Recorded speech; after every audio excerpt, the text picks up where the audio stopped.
Okay. Good evening. This is January 7th, and this is a special meeting of the Board of Education, District 64. Getting right to it, Tom is not here, but I'll take the roll. Fred Sanchez. Here. Larry Riles. Here. Tony Borelli is here. Rick Biaggi. Here. Mark Eggman. Here. And Bob Johnson. Here. All right, I ask that Mr. Riles lead us in the pledge, followed by public comments on non-agenda items. Mr. Riles. I pledge allegiance to the flag of the United States of America and to the republic for which it stands, one nation, under God, indivisible, with liberty and justice for all. And I approach the folks in the audience. Anybody would like to come to the podium, make a statement on a non-agenda item?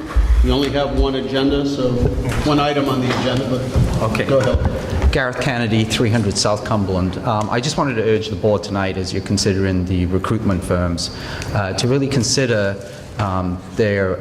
who else they're working for as you go through this process, and understand from them the timelines that for the other clients that they're working for, and the candidates as well that they may be bringing to those or other districts, so that there isn't any cause for concern here that the district, given the timeline you have at this phase 2, that you don't get caught up by missing out on your preferred candidate because you're missing out on the timelines from the other districts. So I just urge you to understand that, and also to understand from a transparency standpoint, if they do any other consulting work with districts that they're recruiting these firms from, these candidates from. So thank you. Anybody else? All right, not seeing anybody, we'll move right forward. And there we go. As posted on our website, district website, as of December 12th, Dr. Heinz has offered her resignation as superintendent of District 64, become superintendent of Palatine School District 15.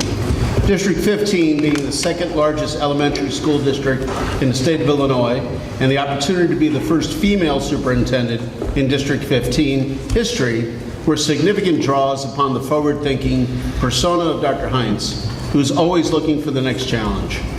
While she'll be missed in District 64, our board must prepare the district for its next step in its historic legacy, providing a quality education to the students of our district.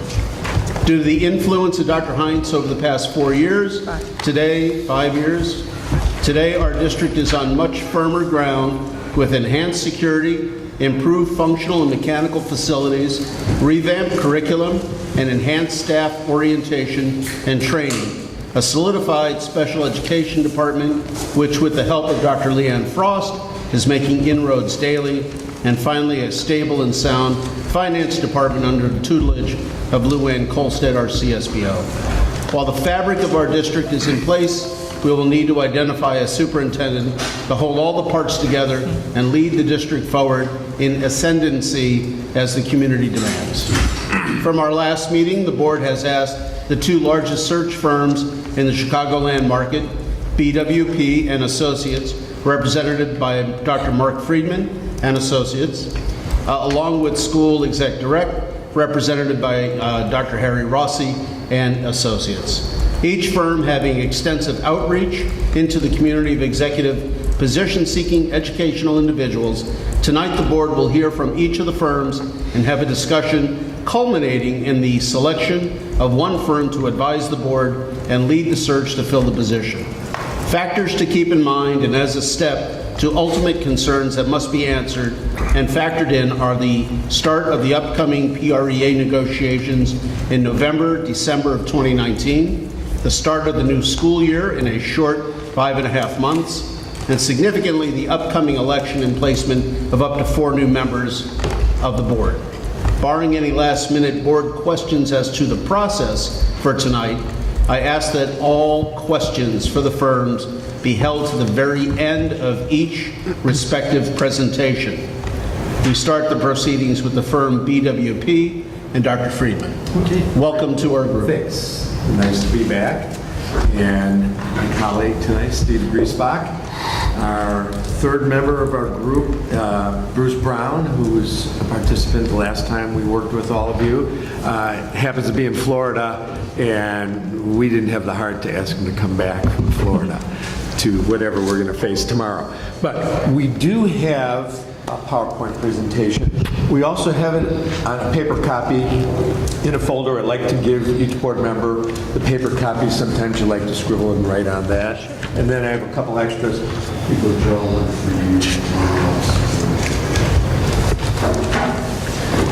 Joel, do the board members have that in their Yeah, this is in their different than the one we binders, already have. correct? I think it should be the same, but I'll give it. Should be the same. Just want to make sure.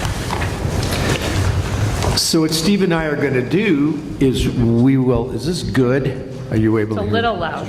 A little better? Teeny bit loud. What Steve and I will do tonight is walk you through this PowerPoint presentation. And then we've put together a suggested / tentative timeline / calendar to show you what the search would look like starting pretty quickly and how we would be able to end that in an expeditious way and find what we hope would be the next superintendent in District 64. So, to begin with, let's kind of flip open. Steve, you want to walk us through the intro here? Sure. My name is Steve Griesbach, and this is a very familiar place. The first 4 years of my son's life, when I was a principal at Carpenter School, he was over at CCC on the other side, and so I'm very used to pulling into that parking lot. This time at night, picking him up to drive him home, and as well as taking him in the morning, because this is where he went. This is also the guy that came in on Sundays and he had the basketball league with all the principals, too. Actually, we did with parents over at Carpenter. It was a lot of fun. BWP is, and I will move the slides along. The first few slides are really just telling you a little bit about our company. We are a national firm, though Mark's focus and mine is typically in the Midwest area, specifically in the Chicagoland area. So we do have a national focus, but we do probably 60 to 70% of our business in the Chicagoland area. Our focus is on customized searches, so we don't have a single template. Every search that we've done, and Mark's done 1 million, and I've done about 35, is unique to the client that we're serving. Before actually we get even a little further, you probably do want to know a little more about us, since Tony is the only person still seated on the board, and Joel was the right-hand guy over there when we were here the last time. But as you heard, Steve is a District 64 alumnus in some way or another. Anything else about your background? Sure. I'm a former school superintendent. I've been a principal. I've been assistant principal. I've worked at all levels, a high school teacher as well. And so all of it in the Chicagoland area. I started in Evanston, ended up in DuPage County as superintendent at Gower for 11 years. And retired in 2013 and been doing searches with BWP since that point in time. In addition to doing an interim search, Mark and I we're interim superintendents at Niles Township High School 219 2 years ago when they needed some help. And so we jumped in, and it was certainly an interesting and growing experience for both of us. You needed a lot of help at that time. And I have a little bit over 20 years superintendent experience. I retired after 17 years as the superintendent in Libertyville at the elementary level. And after retiring as the superintendent in Libertyville, I have done 4 interim superintendent positions with Steve at Niles Township High School, where the two of us shared responsibilities. And I was also in Winnetka, District 36 for a year and a half. And right next door, Elk Grove Village, District 59, Arlington Heights, Elk Grove Village, 59, where I finished the year for Dan Schweers, who retired early due to a health issue. And currently, I had my arm twisted, and I am the interim superintendent in District 73 in Vernon Hills, Hawthorne School District in Vernon Hills, where I'm allotted 100 days, and I've probably gone way past my number, not the 100 days, but I'm more than halfway through this year. So I'm pretty much limited to about 2 days a week. But it's a great experience, really enjoy continually being in the middle of the action, as you do get those phone calls at all nights, and I had to call off school this year. So it's been interesting getting back into that mentality. So a lot of experience between the two of us, but even more so with superintendent searches. I've done over 100 over the years, a lot more since I've so-called retired. And then, and between the two of us, Steve has done 30, 40 or so. We bring you well over 100 superintendent searches, as well as assistant superintendent, principal, all kinds of things like that. As I was trying to put together the list today that Joel had asked me for, and I left so many things off, it was interesting to see how many places we did work. In addition to superintendent, we did things at the line administrator level too, to help create a good administrative team for school districts. So that's our background. We bring this experience to you. We have worked with your district before, so we certainly have probably a learning curve that's a lot less than it would be if we had never stepped foot in the school system before. So we're going to continue on with our background of our company and then get into what the process is all about. With that in mind, if you were to choose BWP, while Mark and I would be your consultants, we will be supported by the remainder partners. Mark is the president of the firm, but we also have 9 other partners in there, as well as 50 associates. And that's really important because we don't believe that you simply put up an ad or you actually go out and aggressively recruit people. And so usually the first thing that we do after we do a search is begin to get the word out, but then also begin tapping people on the shoulder, whether they're sitting superintendents or the people on the rise. We want to know who they know, if they're interested, and if anybody else they know might be interested. So our goal is to create the biggest and broadest pool we possibly can. And we do that not only through ourselves, the work that we do, but also through the associates and the partners, but also our membership in lots of organizations. We are visible at all the major conferences, and we take that very seriously because that's a chance to meet and network, and that I think helps us to get our clients the best possible candidates for their jobs. We've been very busy around the Chicagoland area, and this is only a very partial list of the clients that we've had in this area. And the nice thing about it is not only have we worked in them once, but sometimes we worked there 2 and 3 times because they've been, I think, happy with the work we've done, and would like to think that we're happy when our clients are happy. And this is different from the list that we threw together this afternoon, and is a lot more extensive, even though, as I mentioned earlier, we did kind of forget a few to get onto that comprehensive list, but we can always update that. But as you can see, we're very active in this area. This is what we do. These suburban school systems are the types of school districts we work with. So the next piece, if you want to follow along in your packet and on the screen, is what is this search process all involved with? So Tony Borelli has participated in it, but I don't think any of the others on the board have had that experience before. Maybe in your other job responsibilities or in your business world, you've been involved in selecting high-level people. But this process includes a lot of different things. And what we'd like to do is take a few minutes to walk through them. We're conscious of the time. We know there's a time limit. So please, I know you're going to ask us questions at the end, but stop us if there's something you need a quick clarification for. So there's 3 sections to the search process. Steps 1 through 3 is in section 1. First, it starts with planning. Everything is planning. If you get a planning calendar in place right from the beginning, then those dates to interview the candidates at the end of the process won't seem like taking you away from your family and friends for the rest of your life. So what we do is we get you in and we say, we're looking at the end of the line. we got to get some dates. We want you to clear your calendar, and these are when you're going to do your interviews. It works so much better that way. We'll also talk a little bit about the parameters and anything you want customized as part of the search.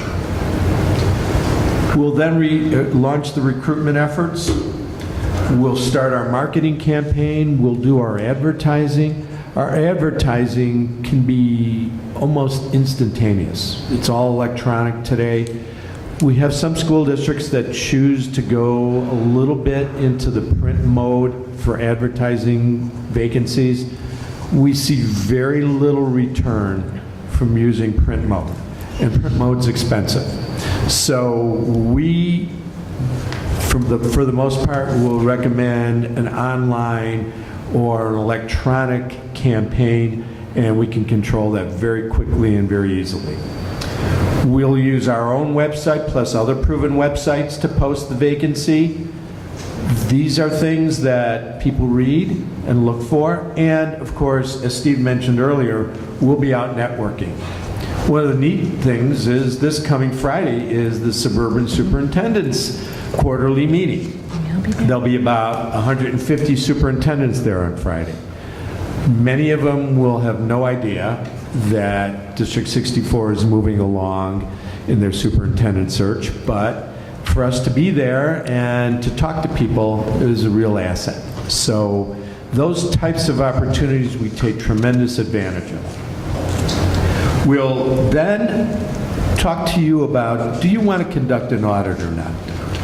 An audit is the community engagement piece where you have so-called stakeholder meetings or focus groups. It can be done one of many ways. And I know you had a discussion as to, is this something that is totally necessary for this search? And we go in a lot of different ways with this. One of the things we always tend to recommend is an online survey.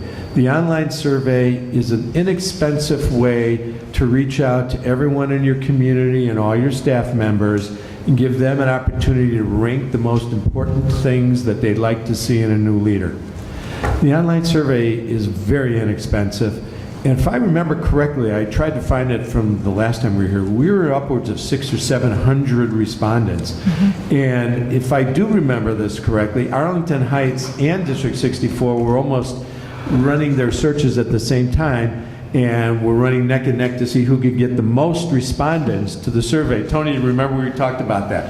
And so that's something that we probably would recommend and would give you a chance to reach out. Whether you want to bring in different groups, that's purely up to you. There's advantages and disadvantages. We've taken what would typically be a 16-week search and really turned it into an 8 to 10-week search. So by eliminating some of those things, you can keep the focus and you can move things along a little quicker. We're here to do whatever you would like, but we can go with either model. And there's some merit and benefit to that. We'd be glad to talk about that further. And we will create a profile for you to use in order to help you screen the candidates and help you delve into the backgrounds of the candidates, regardless of whether you do community engagement or just have an online survey. So we'll have all those pieces.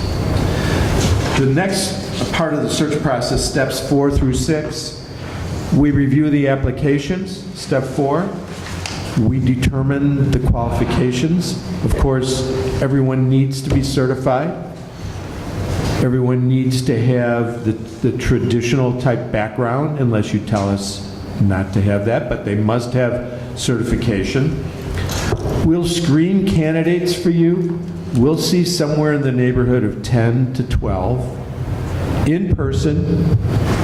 Once in a while we'll Skype, but mostly in person. 99% of the time we meet those folks, and there's a lot of reasons for that. And we'll conduct background checks. However, we cannot do the criminal background check. Only the school district can do that. We'll work with your human resource department on those type things. We'll ensure that the qualifications are a fit for the school district. Just because someone has a superintendent's endorsement or they're in a seat of a superintendent in another district doesn't necessarily mean they're good for Park Ridge. And that's something that we take really seriously. We try to make that fit match.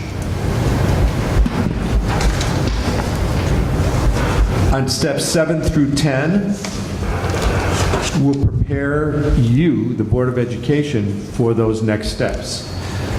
We'll give you some sample questions and key rubrics to use in scoring and rating the candidates. You don't have to use them, but we find boards really like to use the types of questions that we offer them. We'll give you the do's and don'ts. Stay away from certain type questions. We'll also try and help you with the consensus building strategies. You would be surprised how hard it is sometimes for a group of 7 people to come together and coalesce around one person. And we have some strategies to use to get to that point. We'll give you the opportunity to prepare yourself for the candidate slate and how to set it up and all the little nuances. We'll then get you to the point where you're down to your final candidates, 2, maybe 3. Lately, we're seeing a lot of boards telling us we can't decide. So instead of only having 2 finalists, can we bring 3 back? And we tell them it's your game. If you want to bring 3 back, it just makes it more difficult. But we've seen that happen several times.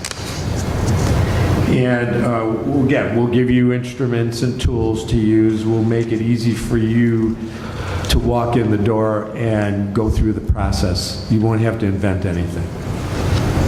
And we'll also do something that we're finding today has become a big piece of our job, and that's assisting the board and bringing the candidate and the board together for the contract.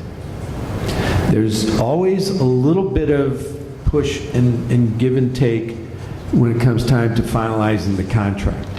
It's touchy. No one wants to get off on the wrong foot. You want to build a good relationship. So we've been asked in many situations to come together with the candidate and with the board or the board president and weave a way to get to a final decision on the contract. Basically numbers, benefits, insurance, all that kind of stuff. I know you have a great attorney here, Tony Luisi, and he's very helpful. Worked with him many times. But sometimes we like to just help the board and leave others out. All of this, we hope, will lead to a really successful superintendent hiring by your district. And we take great pride that we have a terrific record with our clients, and we've kind of listed some data there for you to take a look at. We're especially proud that not only do they hire them and they stay and they're successful in their first 3-year contract or 4 or 5, but that many of them are offered successor contracts by their school districts. And we're really especially proud that no one's ever been found guilty of malfeasance or anything like that where they've had to be removed part of the way there. We also want to let you know that when you hire BWP, that you may be worried that there'll be other searches going on. We make it a point never to pit one school district against another. So in other words, if you were to hire us, you will not be looking at the same pool of candidates that some other school district would be looking at because that were clients of ours, because we don't think it's fair for you to compete with them. We also want to let you know that we'll be on call throughout the entire search process, not only for that year that it's going on, but then the year after, just to let you know if you need some help, you need to do some goal setting or something like that, we're there to help. We mentor your superintendent for a year or more at no cost. We talk to them, see them all the time. And the whole idea is that if they're successful in their job, that makes us look good and we're successful in the work that we do. We also let you know that we have a guarantee that if the successful candidate here that you choose doesn't work out, we will complete the search for no additional cost except for expenses. So there's no additional consulting fee. Mark and I would be back to do it again. We, as you can see from the record, don't have to do that. So, but it's there just in case. And then once you hire somebody, even though we're in the process of working with other districts, after we get done working with you, your person is your person. We won't slate them until they're, for the period of their initial contract. We won't consider them. So just want to let you know those. And I know that the fees are important. The non-compete that Steve talked about for a second, if a board says to us, we don't care if somebody's interviewing in another place, we got something that we know we can offer them and we don't worry about that, we're okay with that too. And we've had that happen. So we could either have your candidate pool be pure and not involved in anything else, or we could let the chips fall where they may. The thinking behind that being, every board's different, and a candidate doesn't always connect the same with each board. He or she may be in front of a board, and they may just absolutely love that person. The next board may rank them 6 out of 6 on the list, and we've seen it happen. All quality folks, it's the connection, the chemistry. When you're with these candidates, you're looking not only for good answers, but you're looking to develop chemistry. Who are you going to see at your board meetings on a monthly basis or bi-monthly basis? And who are you going to talk with when an issue comes up? Those are pieces that are critical.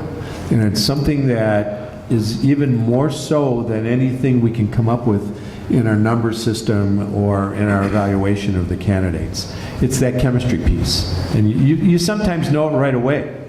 I've seen it happen many times. So the next piece is our consultant fees. Our fee is $14.9, and the expenses are pretty minimal. That's the high end for the most part. I don't know if we've ever gone over expenses, but we don't like surprises. So you're not going to hire us at this one price and then get $10,000 of extras thrown at you. That is not going to happen. So what you see is really what you're going to ultimately wind up having to pay for the full search. If you decided that you wanted to do an abbreviated focus search, and that's something a little bit different, we would adjust the fees down to a little further.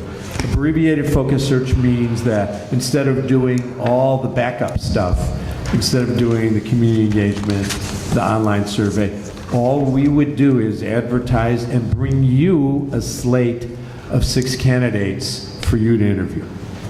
So we do a lot of the backup stuff, a lot less work up front for you. You wouldn't have any meetings. We would do the backup stuff and then come to you with these candidates. Then the same process would kick in as it would be if you went for the full search. And the only reason we bring that up is because when we do winter and spring searches, sometimes boards get a little nervous. We're saying, and I talked to Joel about this, we're saying that you shouldn't be, that you have time. All it takes is one person to be a match for you. That's really all you need. We don't know who that one person is, but that's all it does take.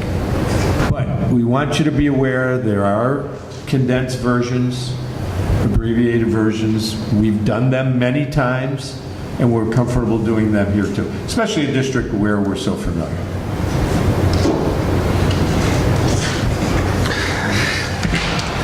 The last part is we think there's lots of good reasons to hire BWP. It's not only our record of success, it's the people you work with, but it's also our ability to listen to you and know what and hear what you need and how you want things to proceed, and create a process that leads you to a successful hire of a new superintendent.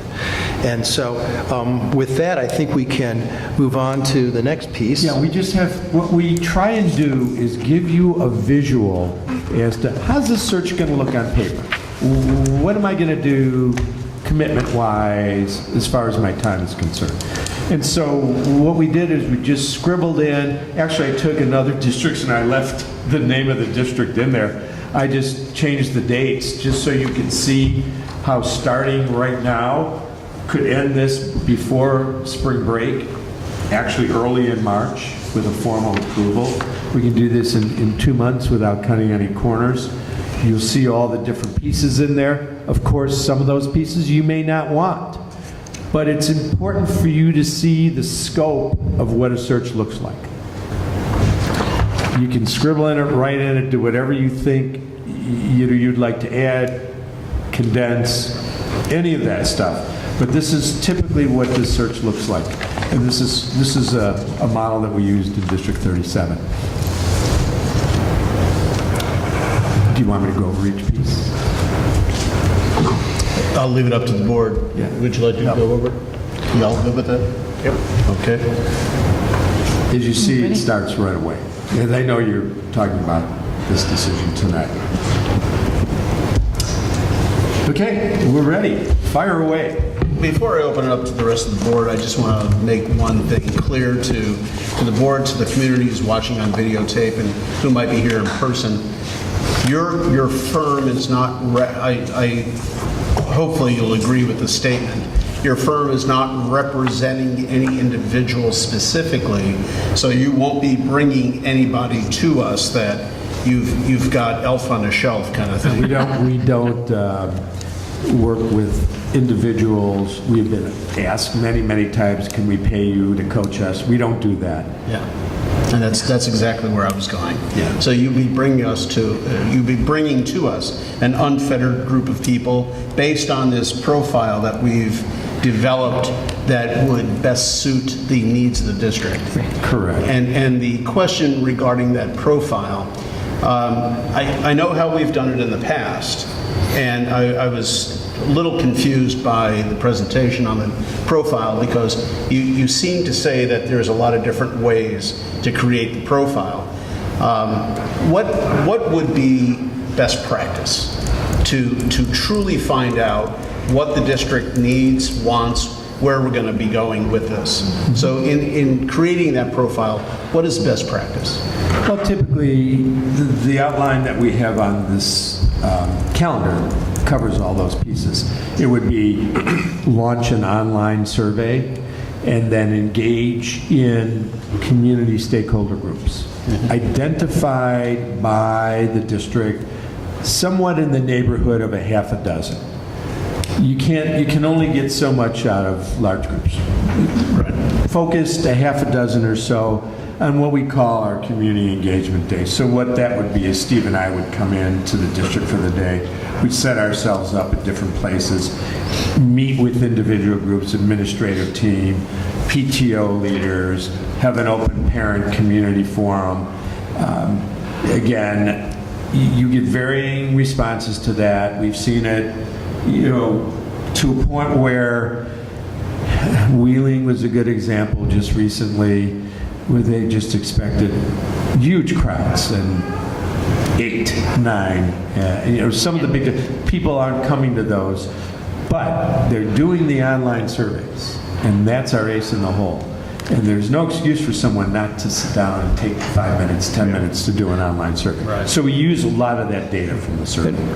And we also interview each board member individually, and we put all that information together into a leadership profile, which was then used to not only by you when you evaluate candidates, but we use the same information, the same kind of rubric, and all that information is used to filter applications to decide who are the best fits for the district, the kinds of questions we ask when we interview those top candidates, as well as you'll use those when you construct your questions for candidates as well. Mm-hmm. And so, Tony, can I ask a follow-up question to yours? Yes. So, have you ever done, recently we had a search for our director of special ed, and we had a committee that was made up of board members, staff, teachers, administration, and some stakeholders as well too.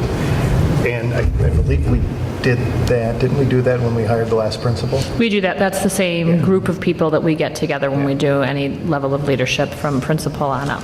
So, asking you, I questioned, I was the reason that you addressed the issue before. I didn't want to miss it. No, I appreciate that. But I question the value in getting stakeholders' input at the early stage because you're corralling a bunch of information. You're going to get a whole bunch of special interest from everybody who's saying what they want particularly. And I don't know, I'm trying to wrap my head around how that helps us as a board determine specifically what it is we want. And doesn't that information or that input, isn't it better on the back end when we've got 3, 4, 5 live people who we can see, okay, taking special ed as an example, we've got these 7 people at this board know darn well that we need somebody who's strong on special ed. I don't think there's any question about that. But when we have 5 candidates come in, maybe 3 of them on paper looked great, but when we saw them, 2 of them didn't shake out. And I would rather have that stakeholder input on that stage of the game rather than at the very early stage of the game. And based on what I've seen in your write-ups, it's not factoring that in. At that point, it's all the board interviewing these candidates, and we're not going to get any stakeholder input on the back end of it. So have you done that in other districts? Yes. A couple of things. One of the biggest decisions you're going to have to make is, do you have this as an open search or is this a confidential search? Yeah. And today, we see a lot of confidential searches, and I'll tell you the simple reason why. People who are successful in their position do not want their name floating around. It will damage them if they don't get the job. It will damage them in their home district. It's pure and simple as that. And we see quite a few people reluctant to apply if they can't be assured of anonymity, at least till the very end. So we like having a little community input at the front end because it helps us in screening and looking at the applicant pool and say, oh, this person's got this, this, and this, because that's what we heard when we were in the district. So on the front end, it does give us some benefit. In the back end, yes, districts still do an eclectic group to do the final interviews.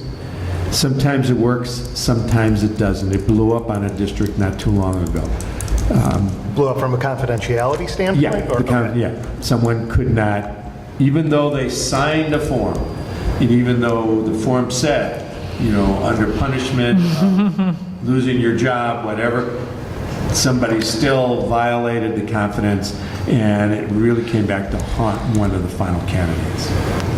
It just recently. It can also blow up on the other side as well when, even with the best of intentions, you put together a group of other people to interview, they may not be representative of the community, and as the elected board members, you may be wanting to go in a different direction, and this group may have some different thoughts, and you don't feel comfortable with that input. And so I think you have to be really thoughtful. We try to believe, it's our belief that ultimately it's your decision as a board whom to hire.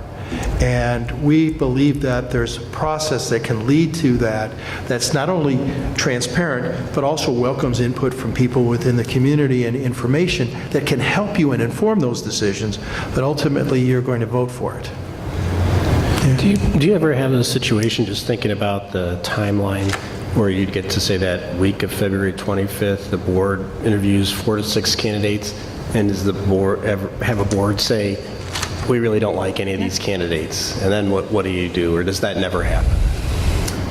It's been a while since I've heard that. It's years, to be honest. I could say I haven't seen it happen personally. Have you seen it happen? Diamond Lake recently? 4 years ago. Yeah, that's the one I remember. Yeah. I don't know if this question was already asked of you, but is your firm currently conducting a search for another district for a superintendent at this time? Closing one, yes. Closing one in Wilmette, in Avoca. And when you say closing, you're at the point where you've already... The applicant cutoff is come, and it's just a matter, all the applications are in, it's a matter of the boards now seeing them on the 30th of January. And aside from that, you don't have anything else in the pipeline at this moment? No. I currently am working on a search in Wisconsin. And would we be looking at those similar applicants? Probably not. Illinois has its own peculiar laws, and more people are moving from Wisconsin to Illinois than they are from Illinois to Wisconsin. The salary structures are far different. And so it's financially in people's interest to move to Illinois rather than to move to Wisconsin. Thank you. I have a question, and maybe you could help me along. When, having gone through a lot of these kinds of things in other places, how much weight do you guys apply to someone who's a superintendent in another district coming here versus someone who's never been a superintendent before, maybe is an assistant superintendent in some other district? How do you balance those two when you're selecting a candidate to send to us? That is a great question, and I wanted to allude to it, and you gave me the great opening for that. Right now, the trend for the superintendencies to be filled is from the ranks of the assistant superintendent, deputy superintendent level. As a matter of fact, of the 6 or 7 that our company has just finished in the fall, we probably had 6 of them deputy or assistant superintendents. Boards seem to be attracted to that. You did that when you brought Lori in. Lori competed against mostly, if not all, seated superintendents. 5 seated soups and Yes. Yep. And so it's interesting. It's a phenomenon that I think boards see the potential in people and like that. And so it's fairly typical. The key is the supply still there because so many people are making that move. And when you have assistant superintendents, you have people who are career bound. They're looking for that next move. Yeah, they have the fire and energy. Sometimes Fire they in bring, the belly, yes. Yeah, they bring it with them versus having someone come in and say, well, 9 years ago we did it this way in this district, and that's the last thing I want to hear as a board member. The other question I have, how far out, and I saw you have offices all over the nation, but you particularly here, how far out will you reach? We have, when we advertise, does go national. Nowadays, with electronic posting, everything becomes national. Our reach is basically Illinois, Wisconsin, some Indiana, mostly around this area. There is a huge wall, so to speak, preventing people coming in from out of state, from other states. One, they become a Tier 3 pensioner, which is extremely, let's put it this way, it's unfavorable compared to the Tier 1 type folks. And it doesn't take long for people to start talking and finding out, what type of system they're in as opposed to their colleagues. 2, Illinois still has some certification, I guess roadblocks I would call them. And these certification roadblocks, even though there is on board a reciprocity system, it isn't 100% practiced. So somebody coming from another state generally has to jump through several hoops before they can be certified for Illinois. We're cautious with boards, and we always will say, if you're interested in a person from out of state, we need to make sure they qualify in Illinois first. We cannot have an embarrassment where somebody from out of state with the intent that they'll get their certification is hired, and then for some reason or another, they don't pass the certification test or the basic skills test or something of that nature. It's happened before, has not happened to us, and we don't intend to let that happen. So that brings it closer to the folks that are in the metropolitan Chicago area, pockets of mid-state and downstate. And that's where the pool comes from. And when you say that you post nationally, is there like a certain website, or is there a certain message board? Our website, the BWP website is open, gets thousands of hits. Then we post things on the Illinois Education Job Bank, which is governed by the School Superintendents Association. That's picked up by I don't know how many third and fourth party. Okay, then it goes national, okay. It's everywhere. Then my second question was respect to the survey. How do you intend to reach community members that don't necessarily have, children in school yet, or, maybe their kids have graduated, but they still have an interest in education? How do you plan on reaching those folks with the survey? We use your wonderful staff, your communications person, public relations person, and we work with them.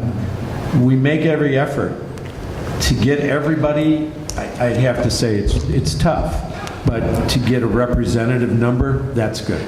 And Fred, I would say too, we have a lot of people that are non-family members or parents in the district that are on our e-news. And much like when we did our thought exchange surveys over the last few years, we took ads out in the paper. So then that will reach the community as well. That's always our biggest challenge. Every district's biggest challenge is getting information into the hands of the 30-some thousand folks that live here that don't have kids in our system. But we have an active news site on the webpage too for the superintendent search. Certainly word of mouth from all of you.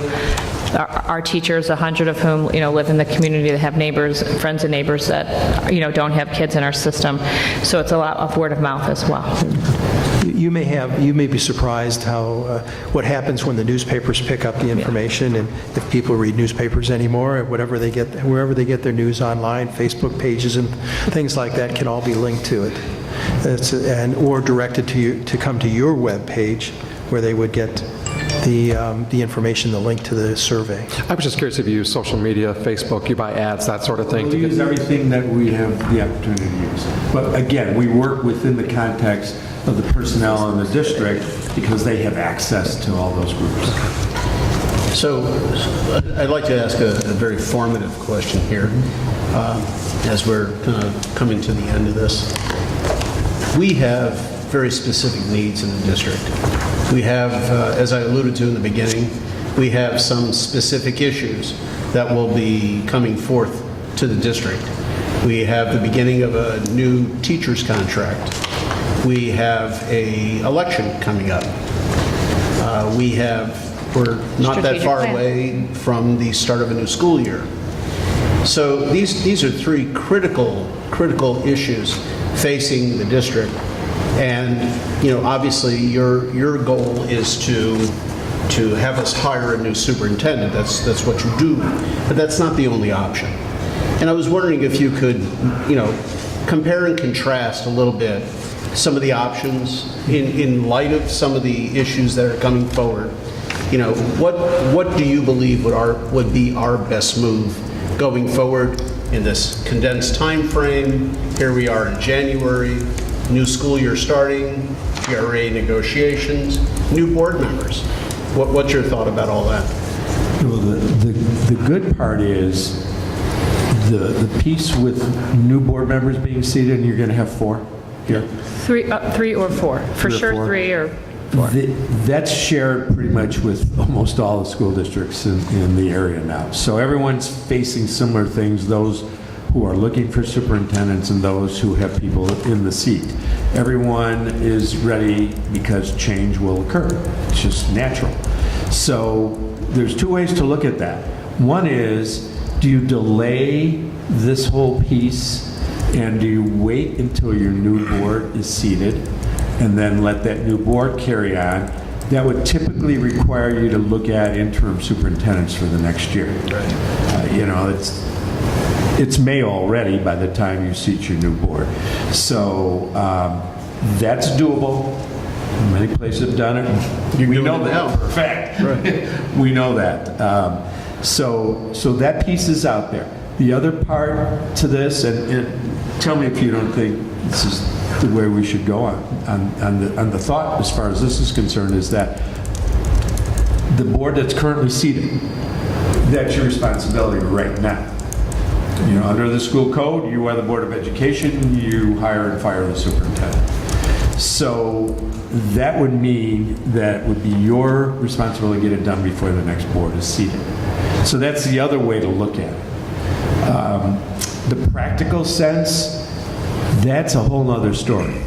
So what we've seen in these transition times is sometimes the board continues with the process, the seated board, then those who have submitted their names to run for seats on the board are then included in some of the activities between the hiring, the search firm, and then the actual hiring of the superintendent. So those people who are on the ballot will have an opportunity to give input. So that's another way to go. I think that, you're given the challenges you have facing, and those aren't uncommon ones in many cases. I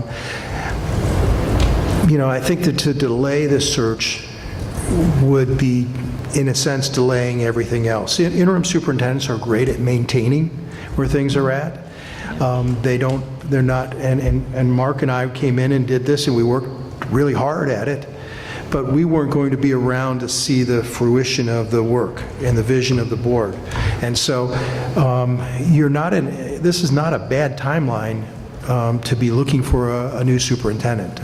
You feel as though it's already January, but this is not atypical. So I think that can be done. The second thing is that you have a good and strong administrative staff here who've been through negotiations before and can help with leading that as well. And sometimes a fresh pair of eyes coming into that is a good thing as well when you move into negotiations.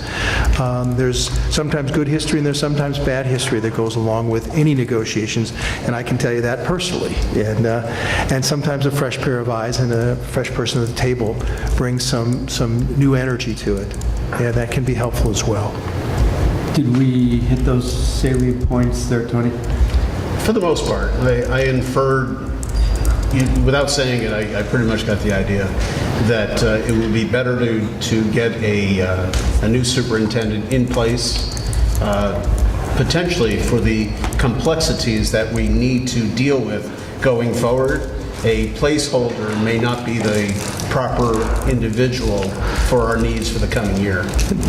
I wouldn't totally rule the interim totally out.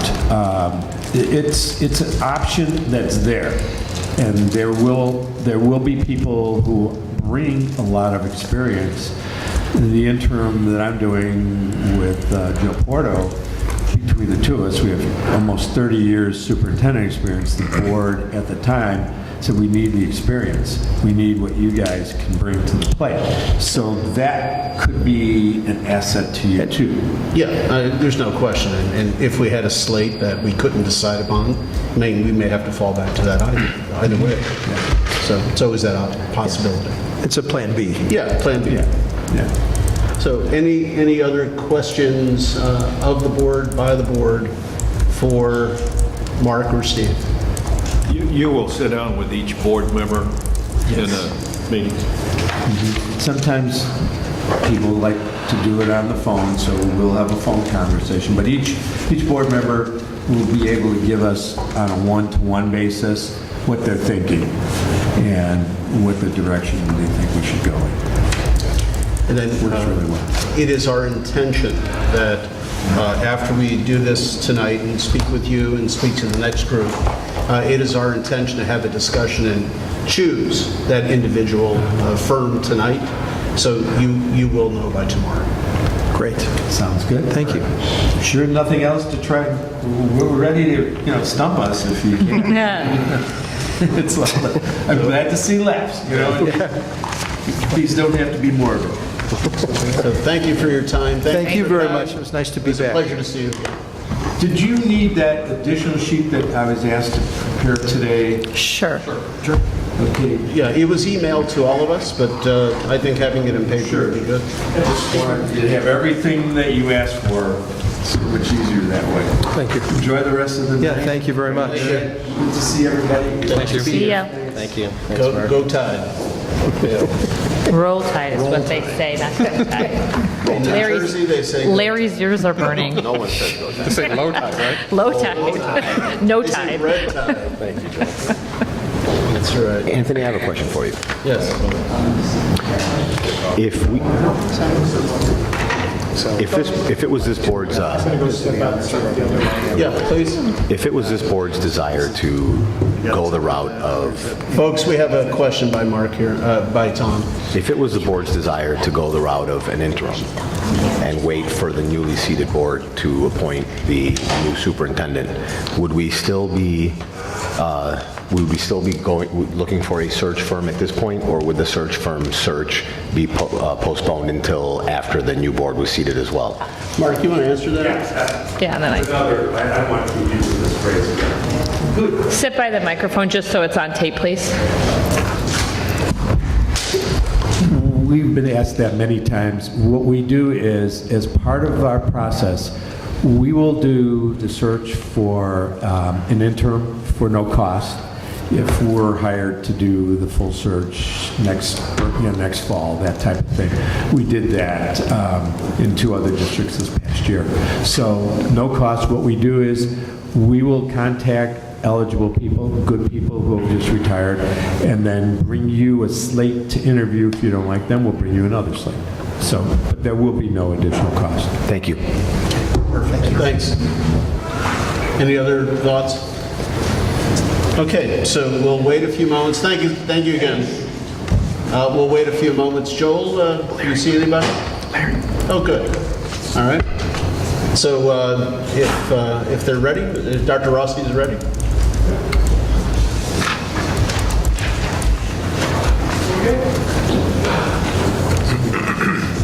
Yeah. That's awesome.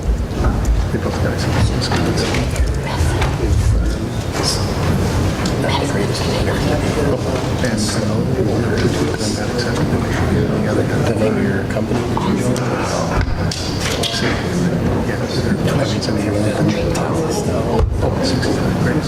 And Ridge-Niles. And no money. Welcome. Hi. Hello. They will, yeah.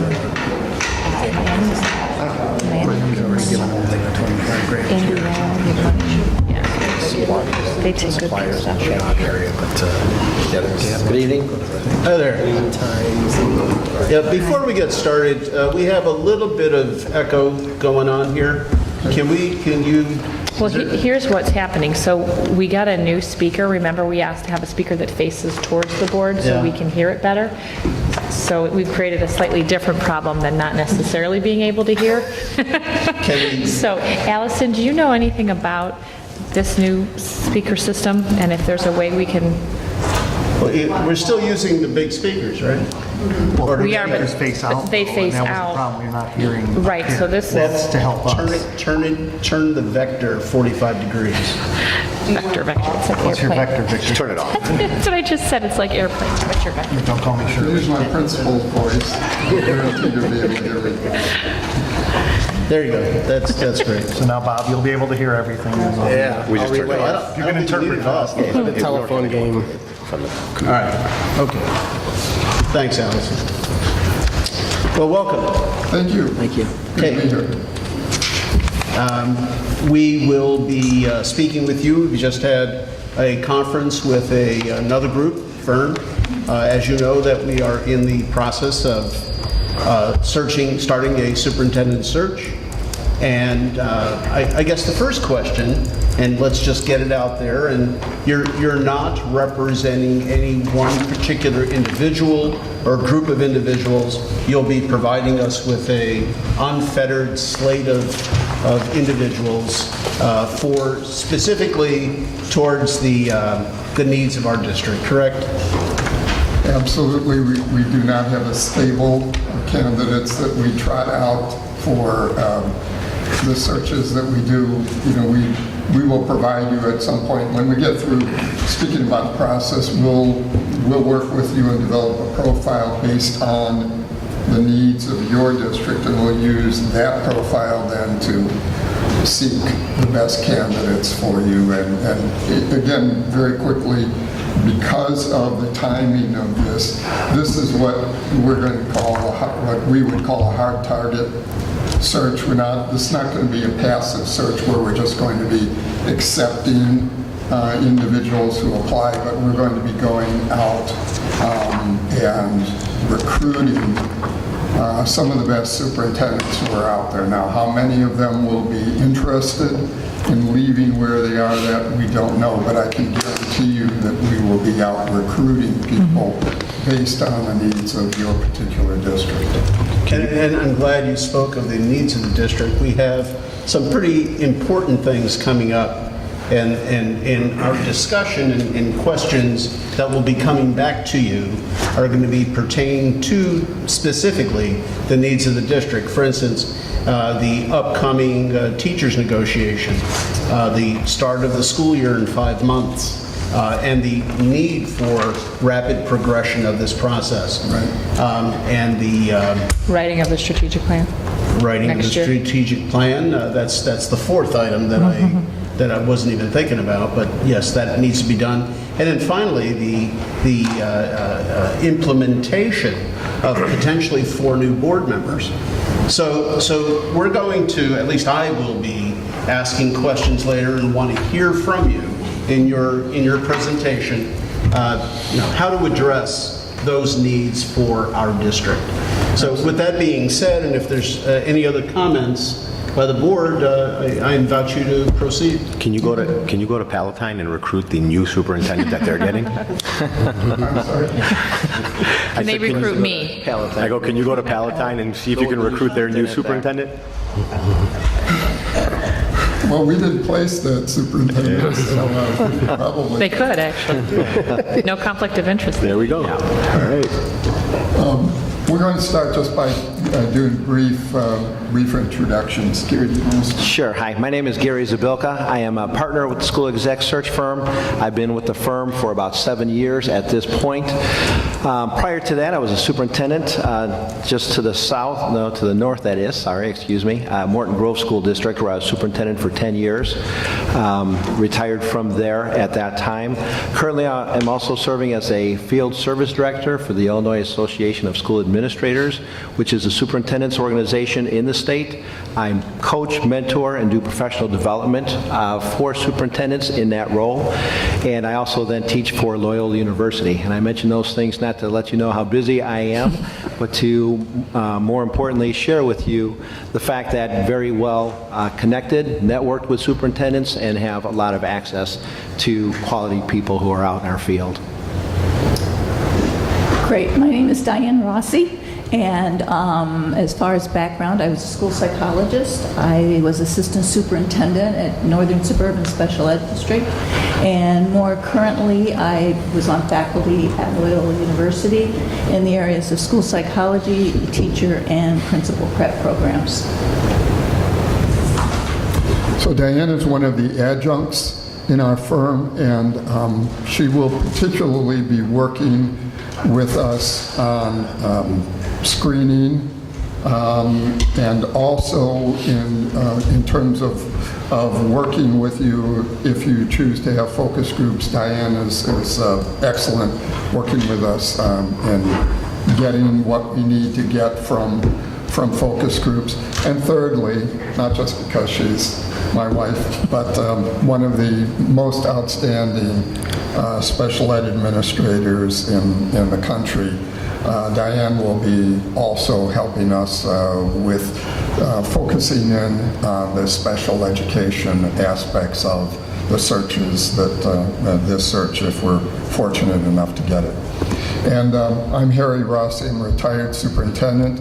I was superintendent of schools in Northbrook Glenview School District 30 for 18 years. Prior to that, I was an assistant superintendent principal, just about everything in education. Upon retiring, I was one of the founding members of School Exec Connect. I will tell you very honestly, because of my career, I was recruited by all of the search firms that were out there, and I chose to be part of this one because we don't just say we're a collaborative firm, but we really do work very collaboratively. We say when one of us has a search, everyone has a search. So we will have everyone involved in the firm working on the needs of your particular district. In addition to being a partner in the firm, I've been a member of the American Association of School Administrators Legislative Corps for probably 30 years. Altogether, I'm a member of the Suburban School Superintendents Organization, which has some of the best school districts around the country. And I've been an adjunct professor at Loyola University for about 20 years now. And again, as Gary said, we don't say that to brag about who we are, but about the fact that we have great contacts. I'm also a appointed mentor for North Cook County Intermediate Service Center. I mentor first-year administrators through that program. So we have all of the contacts that you need to get a superintendent for your school district. What I'd like to do, in the interest of time, because I know I really do want to leave a significant portion of this time for you to ask us any and all questions that you have. And you have had our proposal in front of you, so I know you've had a chance to go through it. So we're not going to go through that point by point. I'm going to focus a little bit right now on the management summary. And in doing that, I think I'm going to try to hit what is in the rest of the proposal. And also, Gary then will talk to you about the proposed schedule that we have. One point I want to make before we actually get into anything else is how critical it is, whether you hire us or some other firm, to have a planning meeting absolutely as soon as possible, because for us, the planning committee meeting is really the most important meeting that we're going to have with you. At that meeting, we'll take a look at realistically whether or not the schedule that we have provided works for you. We will also, we have literally done in the past year about 4 searches where we've had even more aggressive timelines than the one that we've listed. And if that's what you're looking for, we'll try to, at that planning meeting, talk to you about how that gets accomplished. And in saying that, probably the most important part of that is whether or not your board can commit to a significant number of meetings early and often so that you can get your first round, second round interviews done with the candidates. If you can sit down with us at that planning meeting in the next week or so and commit to a number of dates that will get you through your first and second rounds of interviews, we can even accelerate the timeline faster than what we have provided for you here. One other thing I want to bring up, and that's regarding our fee. We do not have, beyond what we have listed, we do not have any administrative fees regarding the consultants. We don't have any extra fees with regard to whether we're doing focus groups or any extra fees for online surveys. What you see in that number is it, except for travel expenses and some basic office expenses that we might have. So I just want to make that point also to you. So as I mentioned, the planning committee is where we will sit down with you. It's the mutual planning and tailoring of the search process. Whatever we have in the proposal is just that. It's a proposal, but we see this as the board's search, and we're willing to work with you to change timelines, to talk to you about number of focus groups. If you choose to have focus groups, we'll talk to you at that point about how we can get the online survey done in a reasonable amount of time, and what we can do to make sure that you get a response, though Really what we have found is that the online surveys these days are really where people want to provide input, even more than coming out and meeting with us on a face-to-face basis. We will work very closely with the board to make sure that we establish with you what it is that you're looking for. And by that I mean developing that most important profile, which says to us as we're vetting candidates and to those who apply, what the real needs of this particular school district are. I can tell you that once we have put together a profile based on our meetings with you and the online survey, and if we do focus groups, those profiles will be sitting in front of us as we do the vetting of the candidates with whom we meet. We would propose to have this online the day that we received a signed letter of agreement from the Board of Education. And on that day or the day after, we would start with the online survey. We would start posting this position on our website. It would be posted at AASA, the superintendent, school superintendents around the state and around the country. We also have an email blast that we mentioned in the proposal that we can get to 5,000 superintendents around the country, so that you are sure that you're going to be getting national exposure for this particular job. We would expect that this would, even at this late date, if we can get this going quickly, even at this relatively late date, that people are going to be looking at this position as one of the premier positions, certainly in the state of Illinois. And the good thing, again, I keep emphasizing getting this started quickly, whether it's us or someone else, is we are now at the point where people have come back from the holiday break and they're starting to look forward a little bit. And superintendents are going to be, looking to see what else might be out there at this point in time if they haven't done so prior to this point. So we would immediately start with all of that. As far as focus groups are concerned, again, given the time period that we have, we would propose not to do a very large number of focus groups, which does not mean that we would not allow any groups that you would like to have be part of the focus groups. But in terms of scheduling, we would have a very, very compacted period of time to do those. We can do 3 in a day. We can do 1 during the day, 1 after school, have an evening open forum session. We can do as many or as few as you want, but I would suggest to you at this point that those be done, again, sooner rather than later so that we can immediately start developing the profile we're going to use.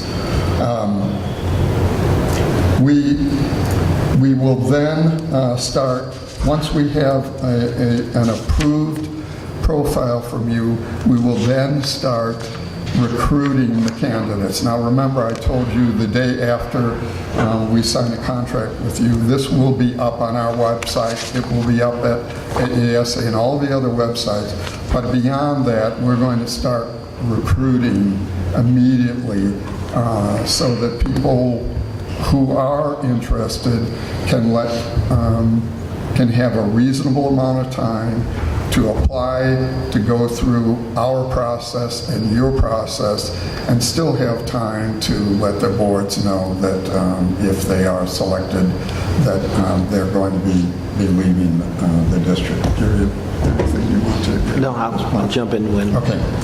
So once we have done the process of recruiting and accepting applications, we will immediately then start doing our screening process, and we will bring it. We would expect that you're going to get somewhere around 40 or so applicants for this position.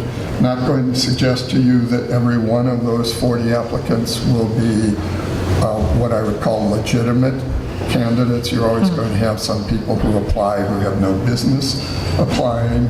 But between those that we recruit and those who apply, we will be able to put together a slate of candidates after we have vetted and bring to you what we consider to be the best and brightest candidates who fit the profile for your district.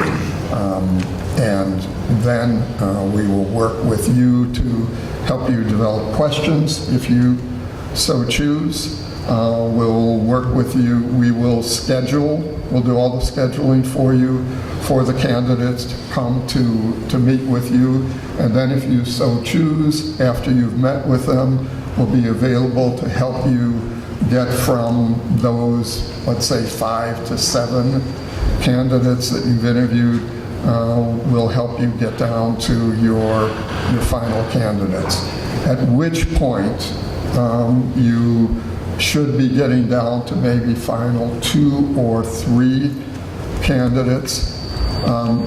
And given the situation that we understand that you are going to be having a significant number of new board members, given the number of board seats that are up, we would suggest that there be a process for those individuals to have some input.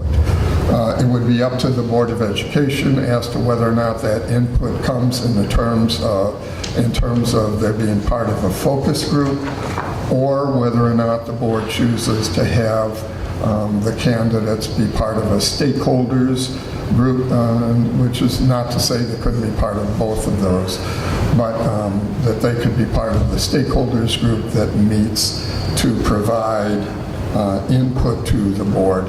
We always make sure, though, when we have those stakeholders groups, whether it's that group of board members or whether or not it is a group of stakeholders that includes teachers, support staff, administrators, community members, etc., we always make sure that we provide the process and we provide the direction to those people, because you are the duly elected board members until May, and under the school code, it is this group that is charged with making that decision. So they should be allowed, if you choose, significant input, but the decision, and we make that very clear in the structured process we provide, that this is the board under the school code that is charged with making that final decision. Harry, if I could just interject at this point, because you may feel as though you're starting late, keep in mind that those searches that we began last August or September that completed in December or so, the board election situation is no different for them either. In other words, those superintendents were hired already by December, and they're going to be getting new boards as well. So that's not that different than what yours is, with the exception that you've got candidates who've already filed versus candidates in the other searches that knew they were filing or getting their petition signed but may not have officially filed it by that time because they didn't need to. So we just mentioned that because you may feel like you're under the gun a little bit, and we just want to assure you that your situation really is not that different, and that you as the sitting board do have that responsibility until your seats are officially given up to that next board. Okay. So once we're past that first round, the second round kicks in stakeholders committee if the board so chooses, and we've talked about the process of how that would be structured. We recommend that when you do the second round of interviews that you require the final candidates to do a brief formal presentation. Sometimes boards of education say to the candidates, take a look at our district and what you've learned about the district and put together a presentation based on what you see as the needs of our district.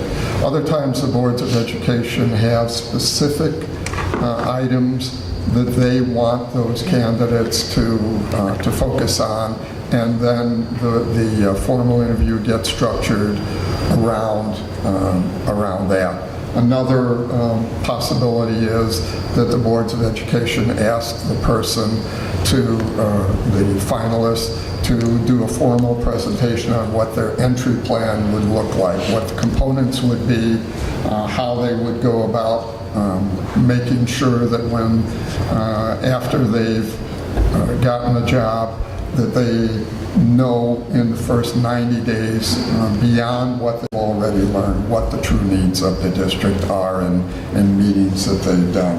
Any others that you've... No, at this point, no, those are the main options that boards typically consider.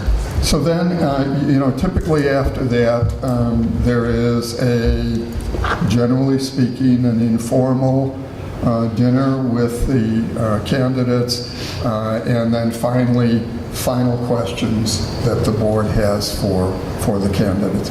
And by the way, if you choose to have the stakeholders involved, what would be coming to the board from those who are on the stakeholders is a formal sheet that has two parts. One part is a confidentiality agreement, because whomever they're meeting with, we expect is already going to have a good job. And the reason we're able to go out and recruit is that these are, confidential searches. So they would have to sign confidentiality agreements. And secondly, then you would also receive feedback from that group in writing, the candidate that they have seen on that day. And if there are two candidates, they would see one candidate on one day and the other candidate on the second day. That formal feedback would come to you in writing that you can review prior to your meeting with the candidates finally. Once you've made the selection, we're available to help you with contract negotiations. We'll work with your staff on communication, any news releases, anything along those lines that you choose to have us involved in.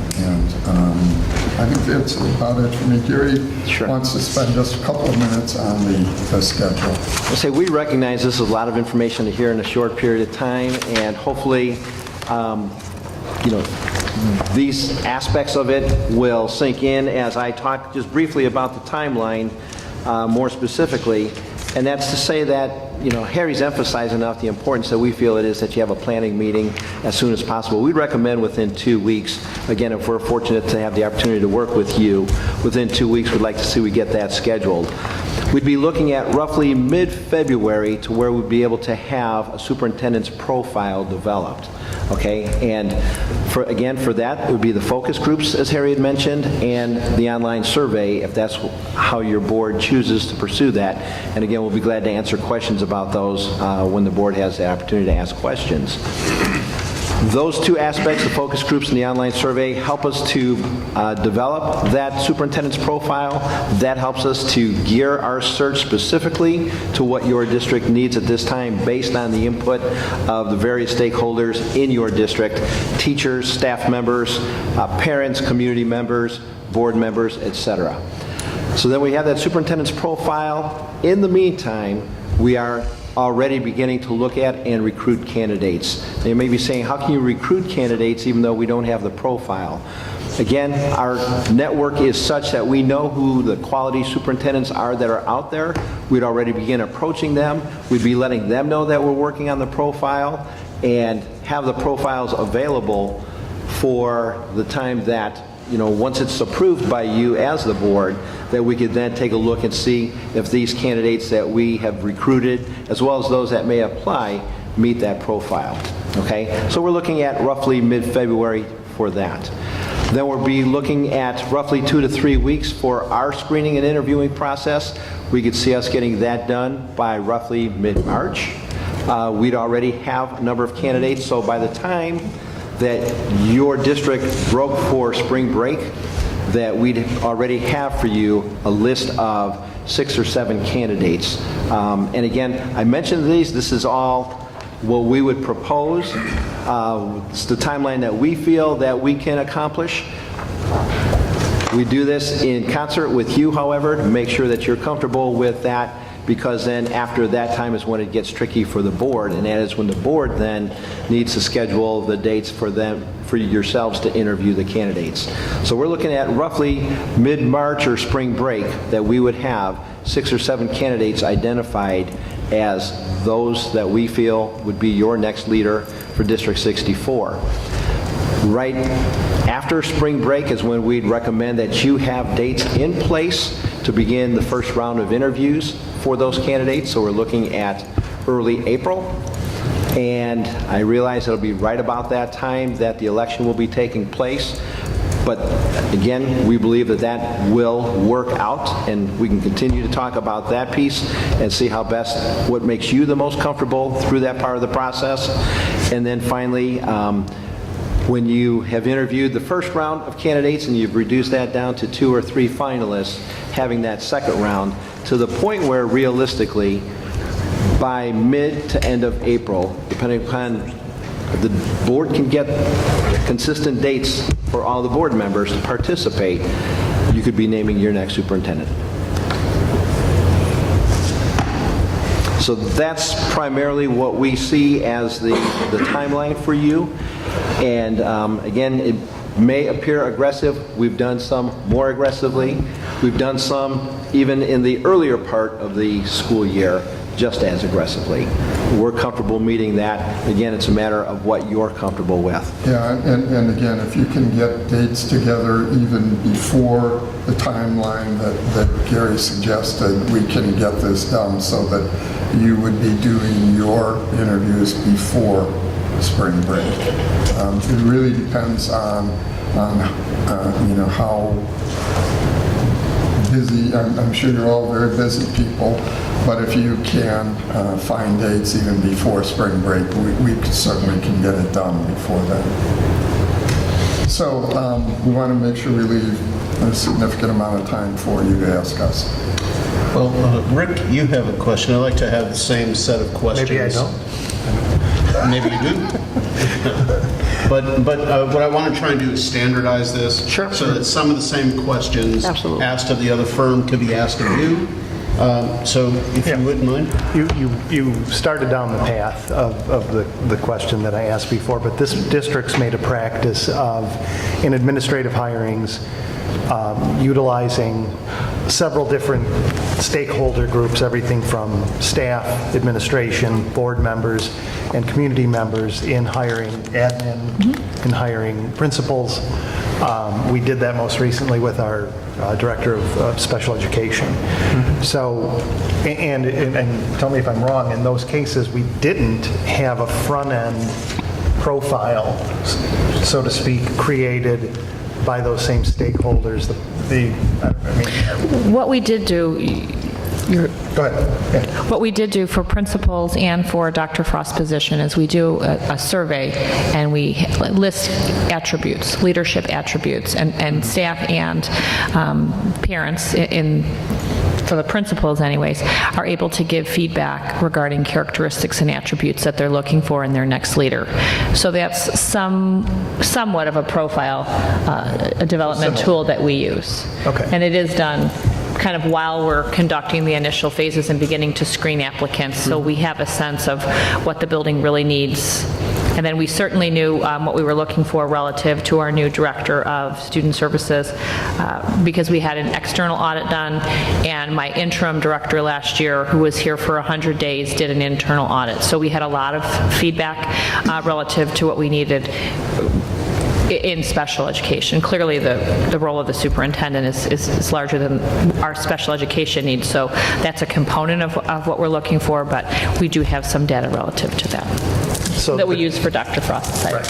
So the concern I asked the last crew was that personally, I question the value in bringing stakeholders together at the very early stage of this, because we're going to get a bunch of special interest answers. We're going to get 50 different silos of answers of what we're looking for in a new superintendent.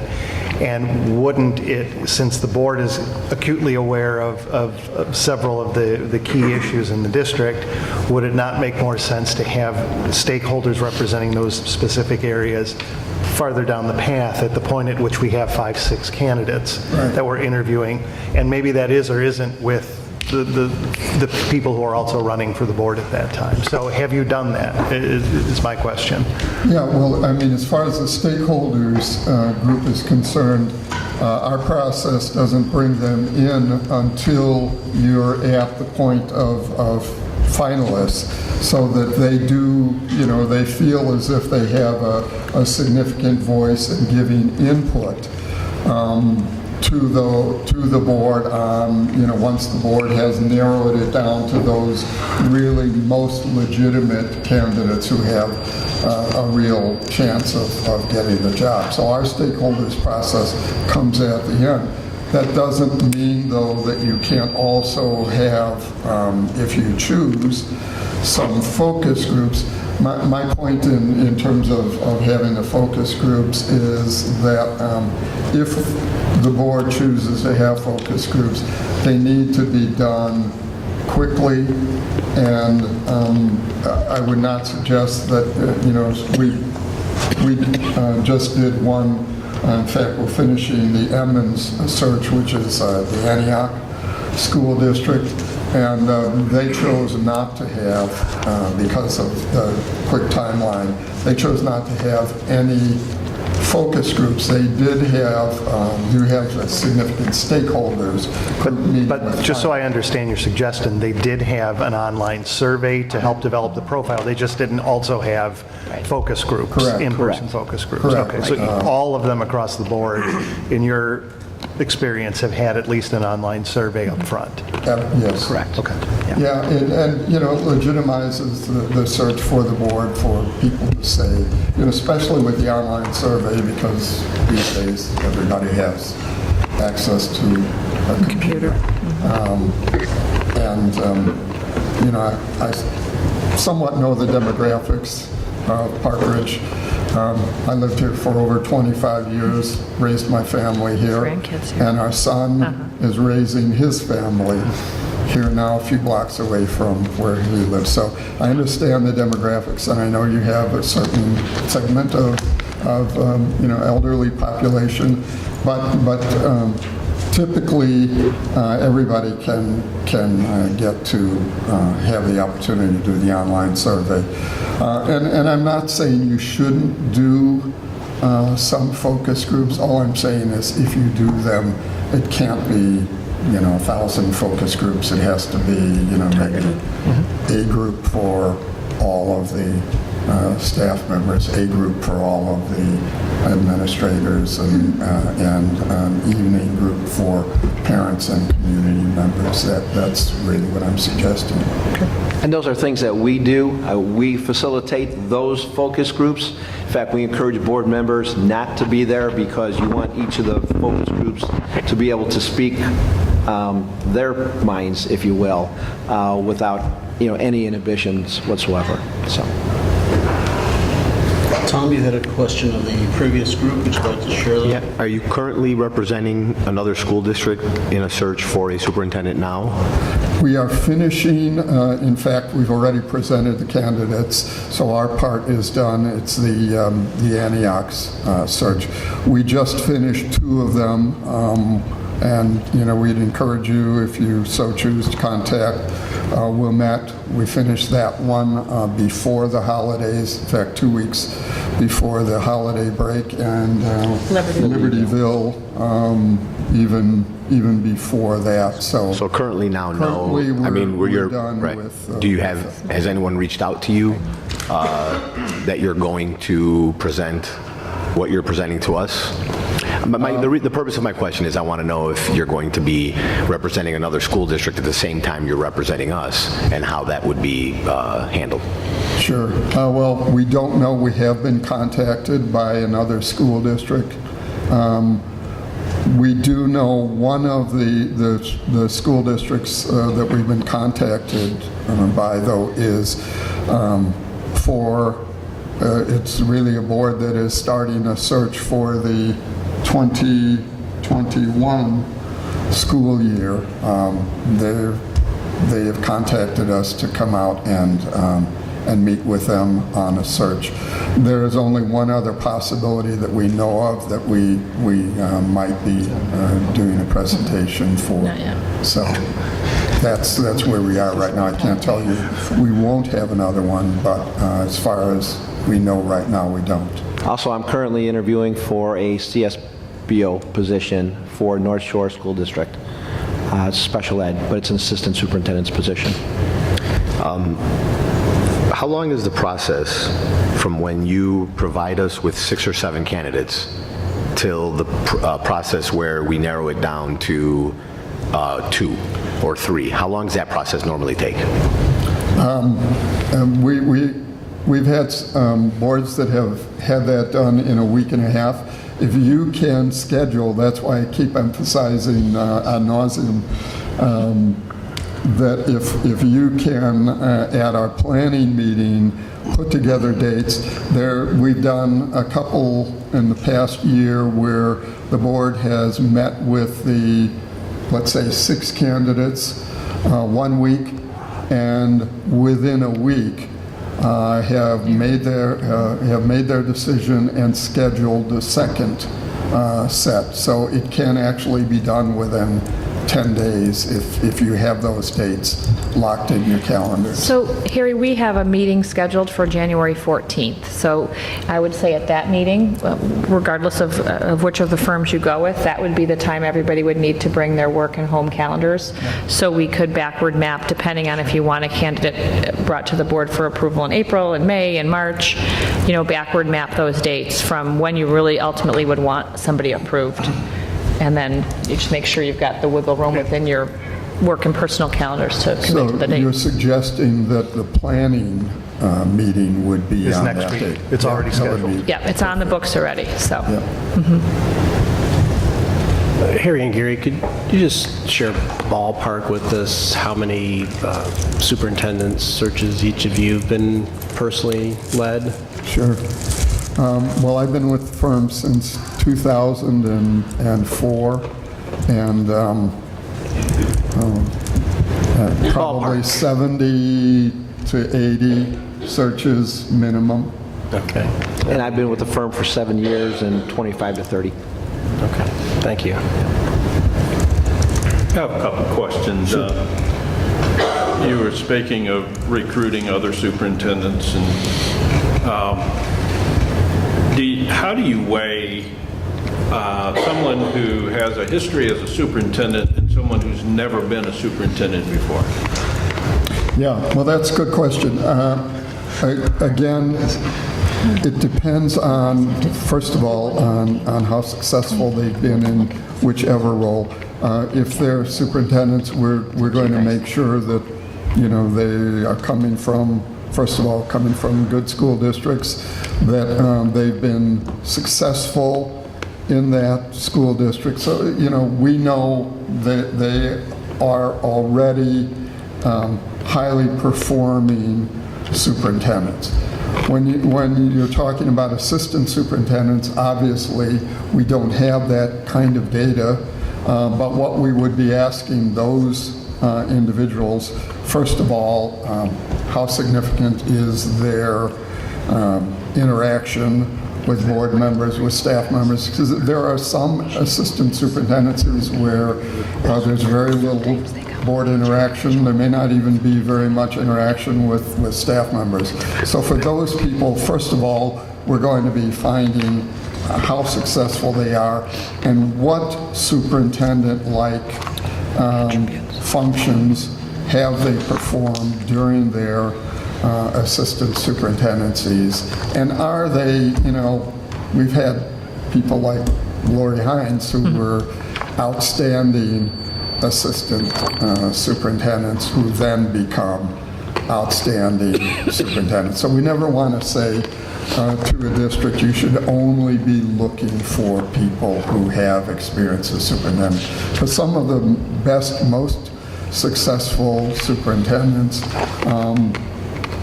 were that way in their very first superintendency. So Having done this, look for quality over everything else. I look for the fire and desire.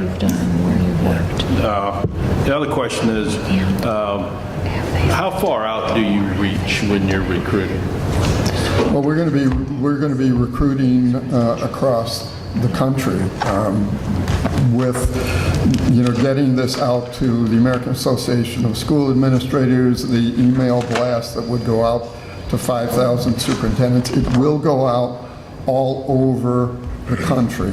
Having said that, what you will find is that most of the candidates are going to be coming from the Midwest in similar suburban type districts to yours. And believe it or not, I know Illinois has a great many problems, but for superintendents, one of the positive things that you have in Illinois and you have in Park Ridge-Niles District 64 is access to your local property taxes. And in many of the surrounding states, the state has said, no longer is that going to be the case. Your property taxes are going to go to the state, and oh, by the way, we're going to make sure that those taxes come back to you.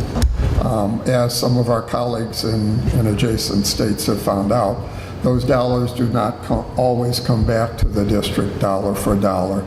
So believe it or not, it is attractive to superintendents because, at least at this point in time, local tax dollars stay local. The other piece is, keep in mind that Illinois has more superintendents as a state than any of the other states in the nation. We've got 850 districts in Illinois, and that creates a very large pool. Not that many of them resemble Park Ridge by any means, but there are many districts that are south of I-80 that are in metropolitan suburban areas that are higher performing school districts that some of them would love the opportunities to come up to this area. Thank you. Fred, anything? My only question was about the survey and how you plan on reaching out to the elderly and folks that don't have children of school age. It seems like some of the survey results, 450 people out of 36,000 people is pretty abysmal. I'm wondering what is your plan to try and improve on that? Well, we would, I'm assuming you have a public relations person or someone with a similar title. We would work with that person to try to make sure that the word gets out about our survey, not only through the District 64 organs, but through all of the community newspapers, community websites, and any other contacts within the District 64 community. We would work with whoever that is, because your PR person will know better than we how to get that word out, and we'll work with that person to make sure that that word gets spread widely beyond just the school district. Having said that, though, I think you understand that the most intensity of opinion, the most intensity in terms of wanting to provide feedback is going to come from people who do have children in your school district. Thank you. So my question pertains to the specific needs of our district.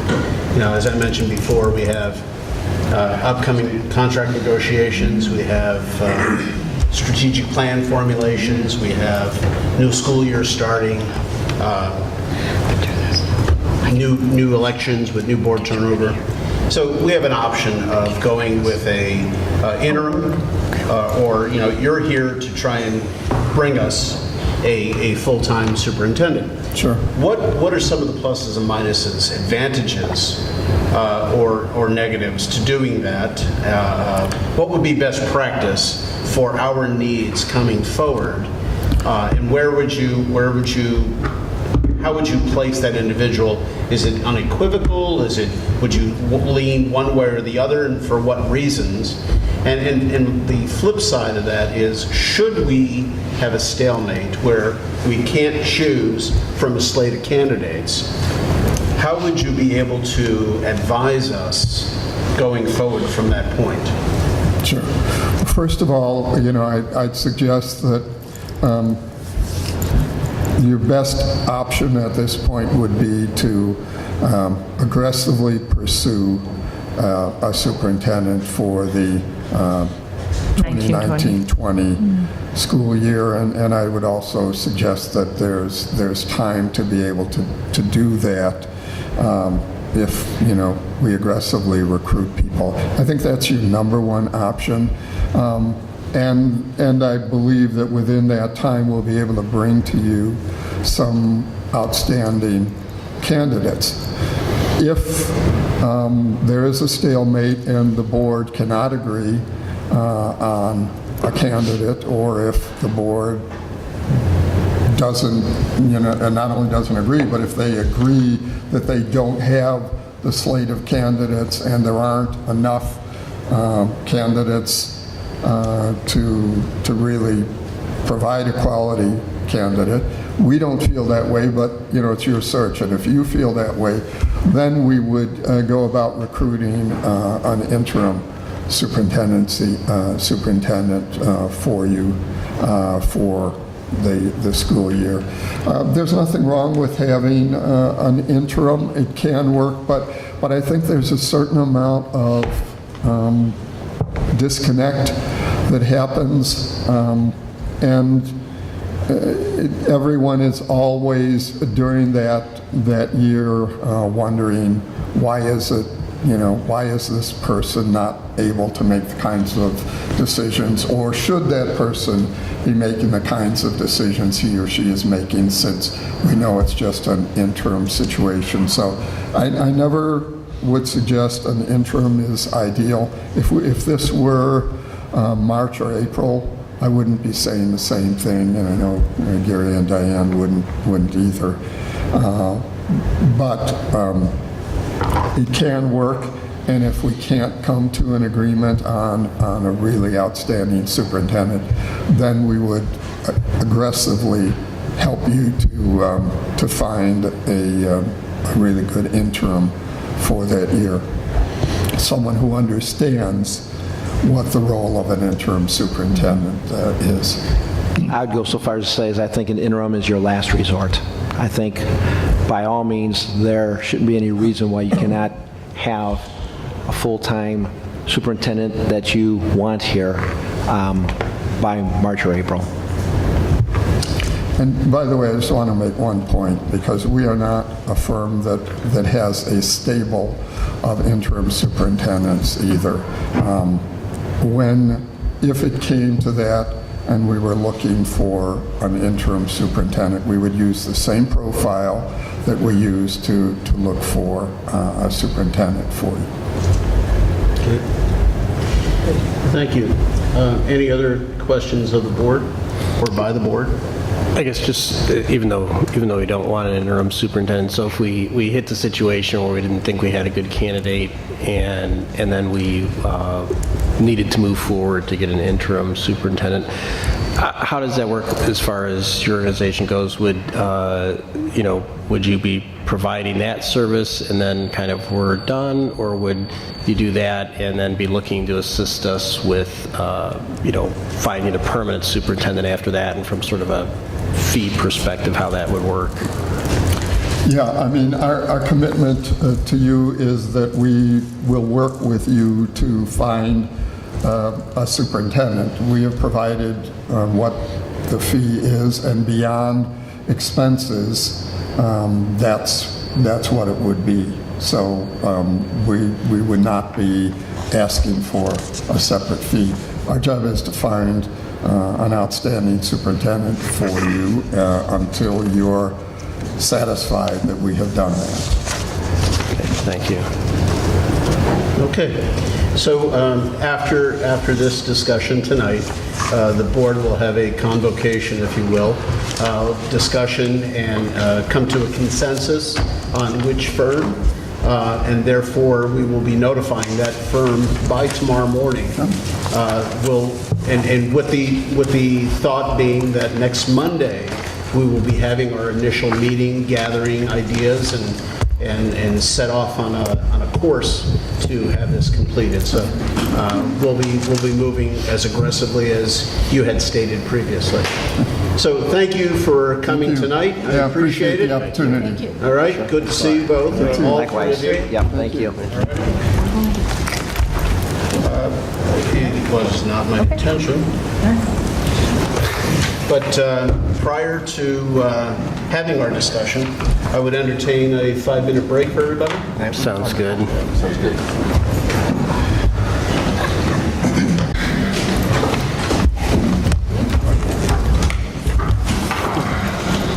All right, we are back after our 5-minute break. And before the board starts its discussion, I'll reach out to the audience, and if anybody would like to come to the podium and make any comments per our agreed upon modus operandi going forward, we have input from the audience. So anybody who'd like to make a comment regarding what they've just heard, and seeing one person getting up. Hi, Nikki Tessia. First of all, Happy New Year, everybody. My only comment is that, there's a lot of discussion about community stakeholders involved in focus groups and when in the process they should be involved and if they should be involved. And I understand the issues of confidentiality, but I think that it would be important for this community to have some input into, what the parameters would be and who would fit the needs. So that's just my 2 cents on that. Thank you. Yeah, I can tell you that in the past, we've had enough community input as to the makeup of the individual who would be selected. So yes, there's going to be that. Hi, Kristen Olson, Park Ridge resident. I was just curious if anybody is going to contact districts who have retained either of these companies to get their feedback, because everybody can put together a good presentation, but it would be nice to get some feedback from the schools that had actually hired them, how they found the process, was the communication, follow-up good, that kind of information. Yeah, these are the 2 largest firms in the entire northern Illinois area. They do pretty much them all. I'm sure that whomever we called, they're going to have pretty much the same feedback. Because if we had 10 groups to talk to, right, perhaps we'd have to do that. These are the players in town. Got it. It's 2. So because I feel because of the number and their longevity and their market share, if you will, I'm not so fearful that there will be some negativity involved with any one of these groups. Anybody else want to jump into that?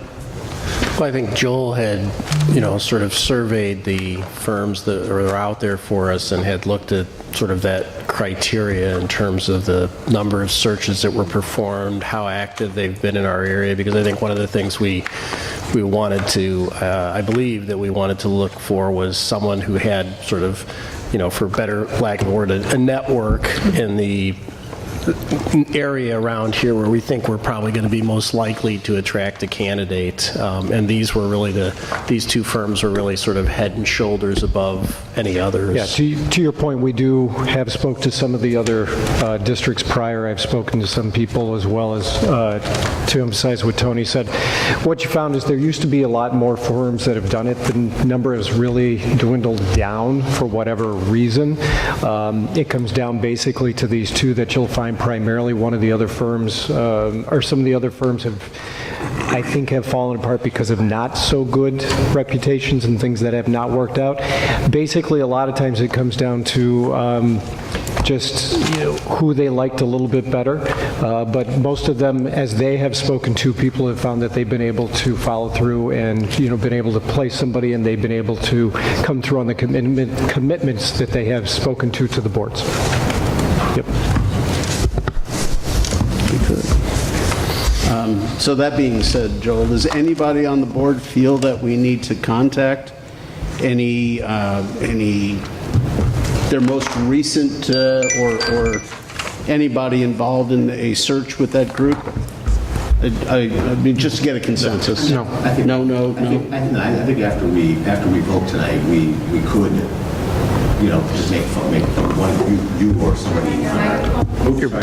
I think after we vote tonight, we could just reach out to randomly one of the districts that they recently did and just ask them their opinion, just to be doubly sure that we made the right choice. And if something glaring comes up in that discussion, then we can always reconvene. Before. Tom, sorry to interrupt you, but I'm happy to. Wilmette is one of and it's also comparative for us, as well as obviously with Palatine, Libertyville. I can reach out, or Lori, with your permission, tomorrow morning, whomever, and I can reach out to those individuals specifically as they've just closed their searches. Right, and before we let the firm know that and then if something glaring comes with your phone call with them, we can always have an emergency reconvene of some sort. All right, so let's pick one for one group and one for the other group. We've got School Direct Connect. School Exec Connect. They're working right now with Wilmette. I would call Wilmette. All right, so Wilmette, and BMP is just finishing up with. BWP just finished Palatine, and Vernon Hills and Grace Lake. So pick one. Are any one of those similar to our particular district? Vernon Hills? Probably the closest. Okay, so that's and I would suggest, unless there is some level of negativity or something that they didn't deliver on, I would suggest that you just proceed and make your phone call. Okay? All right. So we start the discussion. And can I just ask one quick procedural thing too? Please. The letters of agreement that were provided by both of them, have they been vetted by Tony Luisi so that, or is there going to be are we going to be able to get our meeting in if we pick someone tonight? You make your call tomorrow. Tony said previously, yes, I've got a 10 a.m. phone call with Tony tomorrow morning. Great. Okay. The lawyer doing the lawyer thing. Lawyer doing the lawyer thing. That's right. Sorry. So we could do it, everybody can chime in, or we can go around the horn. What would you prefer? Not hearing anything, we'll go around the horn. So Bob, you're the newest, so why don't you start? Through the short straw. So I guess I would start it out a little bit with a question for Lori in terms of, so being a superintendent, which none of us have been, and these firms, I mean, how do you view it from your perspective of how you become aware of these openings and how these firms, like, how good is their networks with people? And I realize you may only have involvement with one, but just, how that happens and how, how do, because we talk about all these things, but online, national, whatever, blah, blah. But, the reality is, like, what is a superintendent really, sort of doing? Sure. So I would say both of these firms, from a networking perspective, are very well connected. I think They attend, as they said, a large number of conferences. I see them at conferences I attend, at my legislative breakfasts and luncheons. They're there, they're out there, they're networking. And I would say it's probably equal in terms of both of them. They have wide-reaching networks. And I do think, even though they say national, they recruit largely from the Illinois area. I think that seated superintendents are often recruited to come and apply, and that's what they will do. Both of them will do. If whomever you choose, they will go after seated superintendents. Assistant superintendents will have already filled out online applications, many of them at both of these search firms, because that's how you indicate to a search firm that you're looking. Oftentimes, assistant superintendents aren't as well networked with the ladies and gentlemen that came before us tonight. Seated superintendents tend to know these folks and may let them know when they're interested in making a move, but oftentimes, especially in a district of this caliber, they will go out and try to find superintendents that are seated, or assistant superintendents that I think are dynamic and on the rise. So they'll do the work for you, as well as watching the applications as they come in. So I think both of these firms would be very active in terms of networking and recruitment. Okay, thanks. Yeah, I mean, I guess as I looked at this, I think they both, talked about having good timelines for conducting the search to, be as aggressive as we could be. It was interesting that I think BWP's proposed timeline was much shorter than the timeline that the School Exec Connect had. And so I don't know, but they, of course, emphasized that they were willing to work to whatever we wanted. So I'm not sure if other people think we should put a lot of weight in that or not, but, I'm curious, did anybody, I noticed the same thing. It's a month difference, what School Exec did versus BWP. Is one being unrealistic? Is one being overly conservative? Frankly, I think that the timeline has a certain level of wiggle room into it, depending upon the amount or extent of community input that you want to get. So there may be a month difference, but if it was 2 months difference, I'd be more conservative. But I'm not worried about 2, 3.5 weeks. And I think ultimately the point I was trying to make is, in terms of, you need to set a date is when the board is comfortable approving the next superintendent, and then set that timeline and work backwards from that point. And then if you choose BWP and you want it around spring break, you shouldn't have an issue. If you prefer School Exec, but what's holding you up is that timeline, then you just let them know that they're your preferred firm, although they need to adjust that timetable. They'll work for you, and it's up to you to set that time frame for them. It just means we have to do more meetings in a shorter time.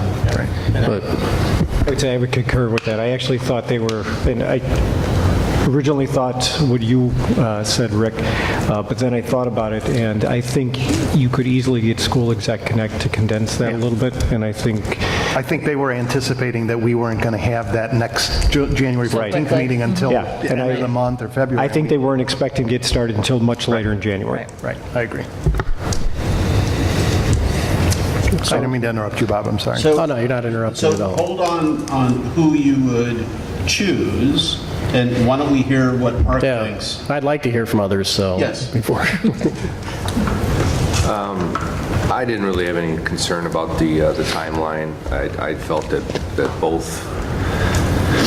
both companies could adhere to our timeline. I think they were just emphasizing that it's very difficult to get this group together to meet enough times in order to to move the process along.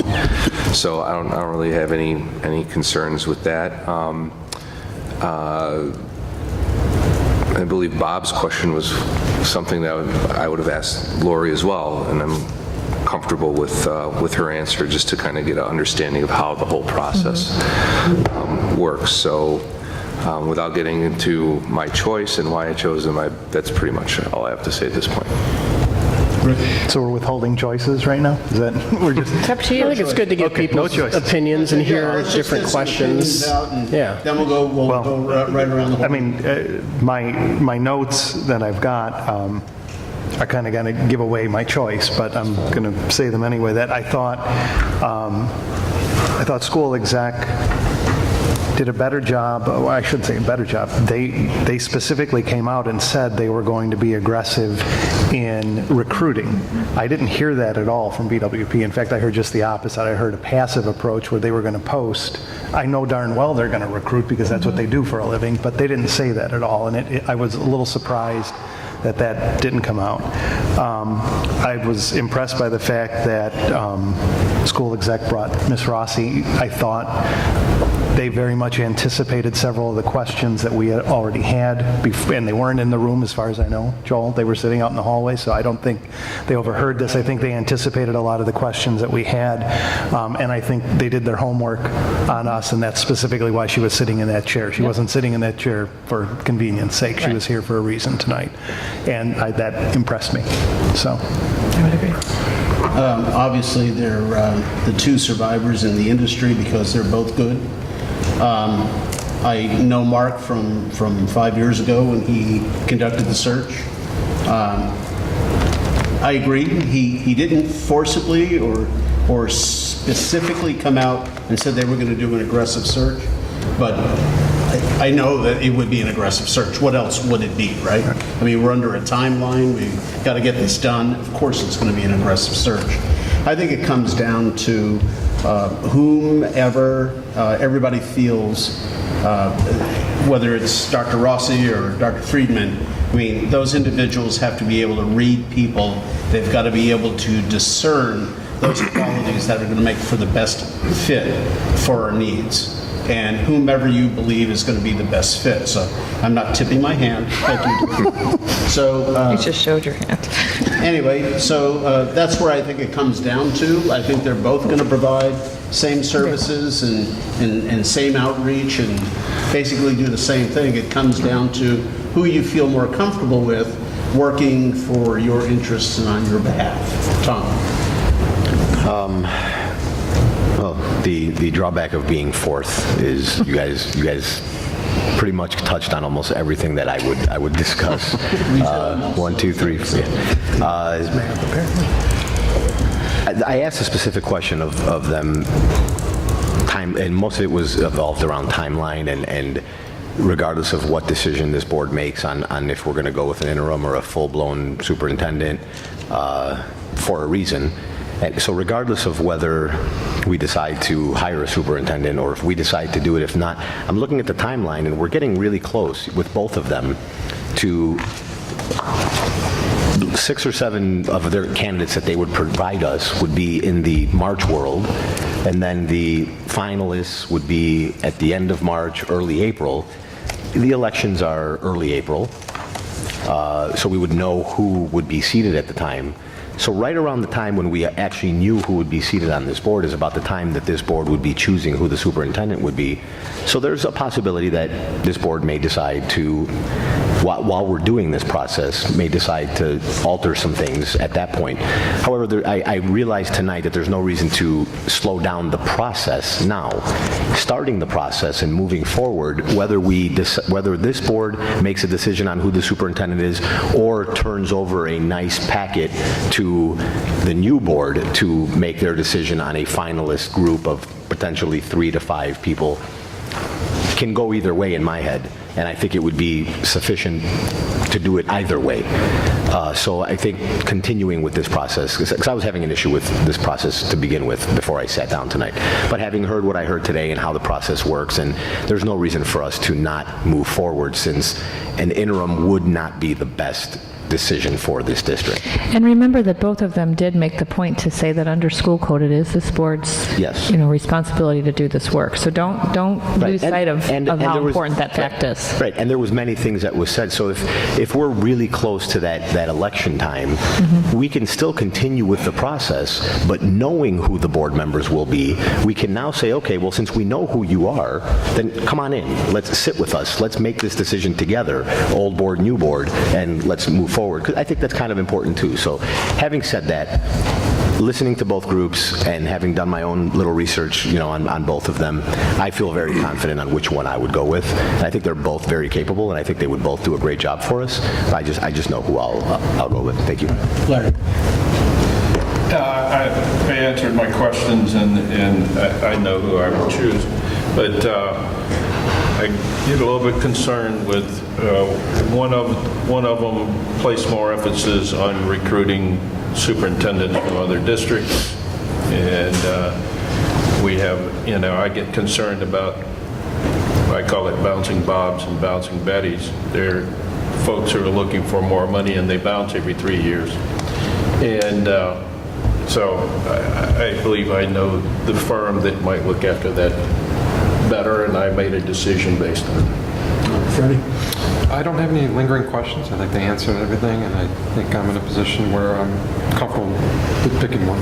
Okay, are there any other questions or comments by the board? If I've left anybody out? I'm not seeing any.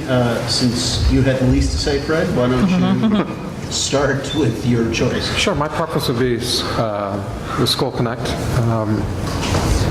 I guess I have several reasons for that. One, I thought they were more candid about an interim being the last resort. I think we're looking for that sort of guidance and trying to figure out what we need to do given our position and some of the things that we have on the horizon. I thought that they had that, I think, Dr. Rossi had that almost a vested interest in this community, given that he has family here. They just did the search in Wilmette, which is one of our comparable schools, so I think there's some things that we want that they've probably seen in other candidates in doing the search for Wilmette. So those were primarily the reasons why I would decide to go with School Exec Connect. Larry? I actually like BWP. I think BWP made it very clear that to me, that they would be aggressive, and that I'm sure both of them could make the timeline what we want that timeline to be. Plus BWP, they did mention recruiting a special ed person in another district, and they just recently, and to me, I think, of course, that's important, special ed in this district, and I was impressed by BWP with the way that they looked into special ed, and I was impressed with the answer he gave me about non-superintendents applying for a superintendent's job. I think that's important. Tom? School Exec would be my, Connect would be my decision. Okay. I choose BWP. From past experience, Mark Friedman is a very intuitive individual. I think he would be able to provide the insight for folks coming from where Dr. Heinz came from on the assistant level, filter out. I mean, there's a lot of golden nuggets for people waiting for their opportunity. And I'm proud to know that District 64 gave you an opportunity, and you ran with it. And I would like to think that there potentially may be some other Lori Heinz available who can come and help us. So BWP. Okay, so before I make my vote now, I need to ask the board members who were sitting here listening to this, because I've now heard two different opinions. In my prior elected office, I went through 2 executive searches, and I've relayed this story to Dr. Borelli, that I believe that the search firm that was used in one of the cases, it was a rigged decision, or it was a rigged setup, I guess, for lack of a better word, that they brought us the candidates they wanted to bring us, and they didn't bring us the candidates that they didn't want us to see. And it left a very bad taste in the mouth. Not that we landed on bad people at that prior post, but it left a very bad taste in the board's mouth for what we paid for, because we felt like we were given sort of a bill of goods, basically. So what I just heard two comments on that were, I respect your judgment of character, both of you. Do you feel that school exec would not be as candid with us about candidates, or I should say maybe candid isn't the right word, but as biased with us as BWP would be with people that are out there? Do you think that there's a little bit of the concern that I have with my prior experience in this? Or I guess that's kind of what I heard, and I don't mean I don't mean it in a negative way, but just that you think that they would be better able to pick out. First of all, who are you speaking to? Well, both of you, really. Tony, you and Larry.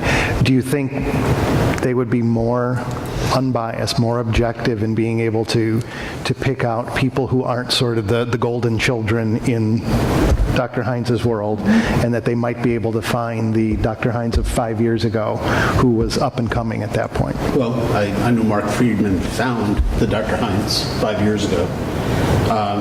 They specifically stated they would be looking at the assistant superintendents, and that was pretty much glossed over by School Direct Connect. So I think that based on my impression of what I heard, I think that at least Mark has, not only in the existing and sitting superintendents, but has a feel for other individuals. And I just think he can read people. I think he knows who's an up-and-comer. I think he knows who will be a good fit for the district. I just get that impression. I think they're both. So to answer your question, do I think that they would try and ramrod somebody through? No. Not either. Yeah. Either one. I just think the person that I would choose is the person who I think has the broadest scope of opportunity to bring somebody to us, and who has the best ability to discern those intangibles in somebody to provide us what we need. That's what I believe. Larry, you can state. Well, I just got the impression that the School Connect, 3 times they talked about recruiting superintendents, the movement of superintendents between districts. Those are the things I picked up on, that their style fits like, not that they're biased, their style fits them, their shoe fits comfortable in that style of recruiting.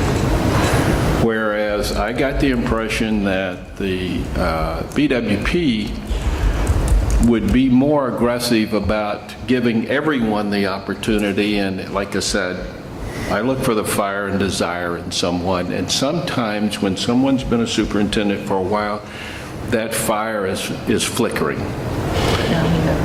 That fire is Not me, Larry. I'm on fire.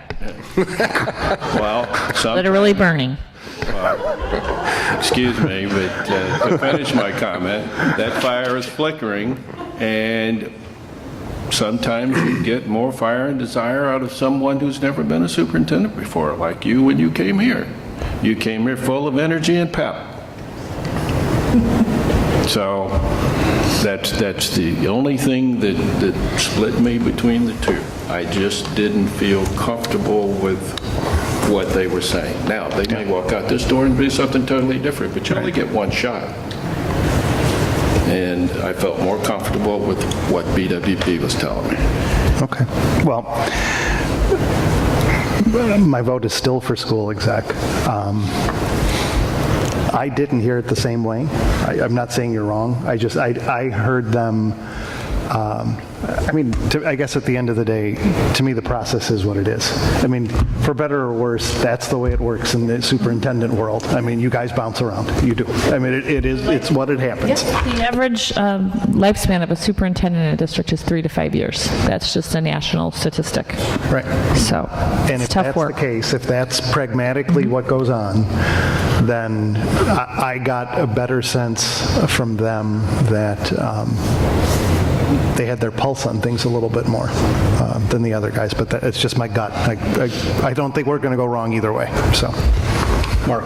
I concur. I also decided that School Exec Connect would be the better fit for our district, mainly because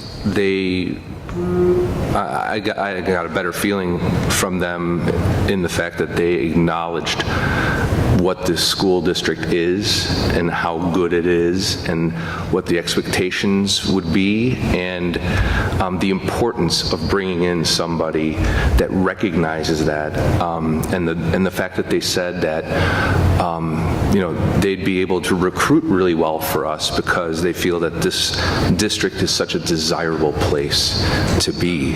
So in terms of putting out everything into their network, I think there will be a lot of assistant principals or assistant superintendents and superintendents that want this position.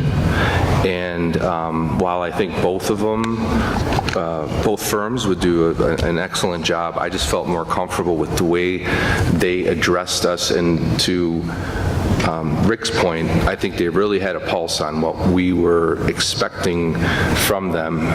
And had we asked maybe more questions regarding upcoming union contracts and stuff like that, I think they probably would have been able to answer those, because I think they were just a little bit more prepared. And having said all that, I think the roadmaps were very much the same, although the timeline was a little bit different. The roadmaps were the same. This is how it works. And for me, it was just a comfort level with how they answered the questions and the recognition of what our needs are here in District 64. Not like it matters, but my thought was that I preferred BWP, and my reasons for that were that they had a more aggressive timeline, which I think is really needed. I think we need to make sure that we have this done, particularly before the next board starts. But they were more aggressive. In the information that Joel had solicited from them that I had requested, they demonstrated they had significantly more activity filling posts in the Chicagoland area than School Exec did in the last year to 3 years. And that they, I think that they had other things in terms of, talking about their willingness to sort of mentor superintendent for the first year. I thought that could be a very valuable, depending on, the type of candidate you get. If you get more of the assistant superintendent moving into the superintendent, as well as sort of, the factual statistics about sort of the success of their placements. So those were my thoughts. And I can certainly speak to their networking. They really do come through with new superintendents, and they really do support you through that first year. Mark, as we joke about the bat signal, if you call him, you put up the bat signal, he'll stop whatever he's doing. His kid could be getting married, a grandchild could be, coming into the world, and he's going to step out and see what you need and support you. And that was my thought, was that if you've done more searches more recently as a firm, you would have come across a lot more candidates, and so you would have a sense of who's out there, who's interested. Now, obviously some number of them got placed, but still that as you do that, you're just going to naturally come across more. As we talked to both the firms, and they seem to both sort of say, and I think in response to kind of Tom's question, that they're not going to use the same pools of people for the different assignments that they work on. So if you had been working on more sort of slates recently, you would have seen a much broader array of candidates than if you had done a smaller number. That was my thought. So, anybody want to change their vote? One thing I just want to add in terms of my comments was School Exec Connect also was a little bit more forceful in pushing the idea that they really were strongly behind making sure that we get somebody, and they're we won't be left with an interim option, which I don't think any of us want, and I don't think would be good for the district. So I just felt like they were really, much more, they felt much more stronger, and when they were asked that question and pressed on it, they just said, no, we're gonna deliver the candidates that can keep you from that interim situation. Whether or not they can deliver, we'll find out. But I think they're both, as Tony said, both strike me as good firms. I'm sure that either one could do the job. And I think that, if only each of them existed individually, I don't think you would, hesitate to hire one of them. All right, Joel, by consensus, if you would make a phone call tomorrow morning to Winnetka. It's Wilmette. I always confuse the two of those. Not Don't that I tell can them afford, that. Not that I can afford to live in either one, so. So procedurally, we don't have to vote to approve the contract, right? Or we're going to vote to officially select. Well, because my point is, it's under the $25,000 correct number, so she can run with it by board consensus. We don't need an official vote on it. Well, if we were to exceed 25,000, the board would need to approve it, but as it stands right now, it wouldn't. So, to the extent that matters. Aside from the expenditure, the amount of the money, it's still an action that. It's board work. It's board work. So. I'm not saying that we didn't. I don't see where it can hurt. No, it's fine. Yeah. So, somebody want to make a motion on action item 1119? I move that the Board of Education, the Community Consolidated School District 64, Park Ridge-Niles, Illinois, approve the selection of School Exec Connect search firm to conduct the superintendent search. Is there a second? Second. Rick has got the second.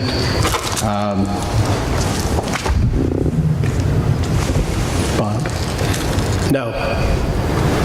Yes. Yes. No. Yes. No. Yes. Okay, it passes 4-3. Any other comments tonight? We have a next meeting next Monday. Rick will not be here. You're going to phone in? Correct. And since I'm going to be out of town, so I apologize to the board for this. I've got a work commitment that I'm going to be out all week on. But I just want to get this point out in case, for whatever reason, communications don't work next week. But I have some concerns about, since it seems like it takes an act of Congress for us to get together on a somewhat, a quick basis for some meetings. I have some grave concerns about the fact that we're going to be able to match up schedules for all 7 of us for a series of interviews of potentially 5, 6, 7 people. And so I'd like for the board to consider whether or not we need all 7 members here for every one of the interviews.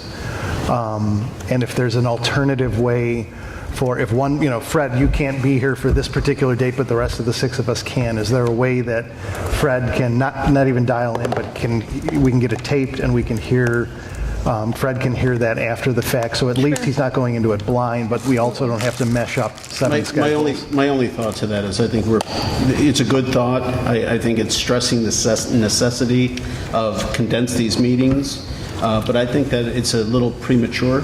We're talking about the actual interviews of the candidates, which really won't be happening until March. And so right now, what we need to do is focus on the next meeting, which is where we're going to lay out and map out everything, and then we start. Well, but I heard school exec specifically say they wanted us to come with calendars at the next meeting and say, that's my saying. I think it's going to come up.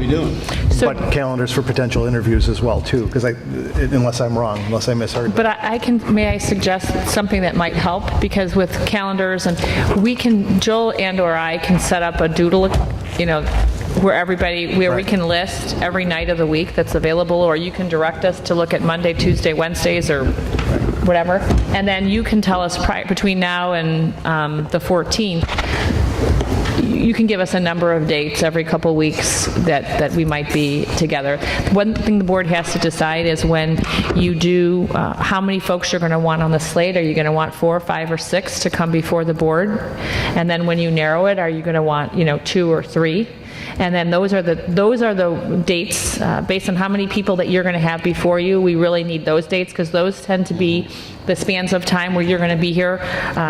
If you hear from 6 folks, and you'll decide if you're going to set 30, 45, or 60-minute interviews, and you're going to do that over the course of potentially 2 nights.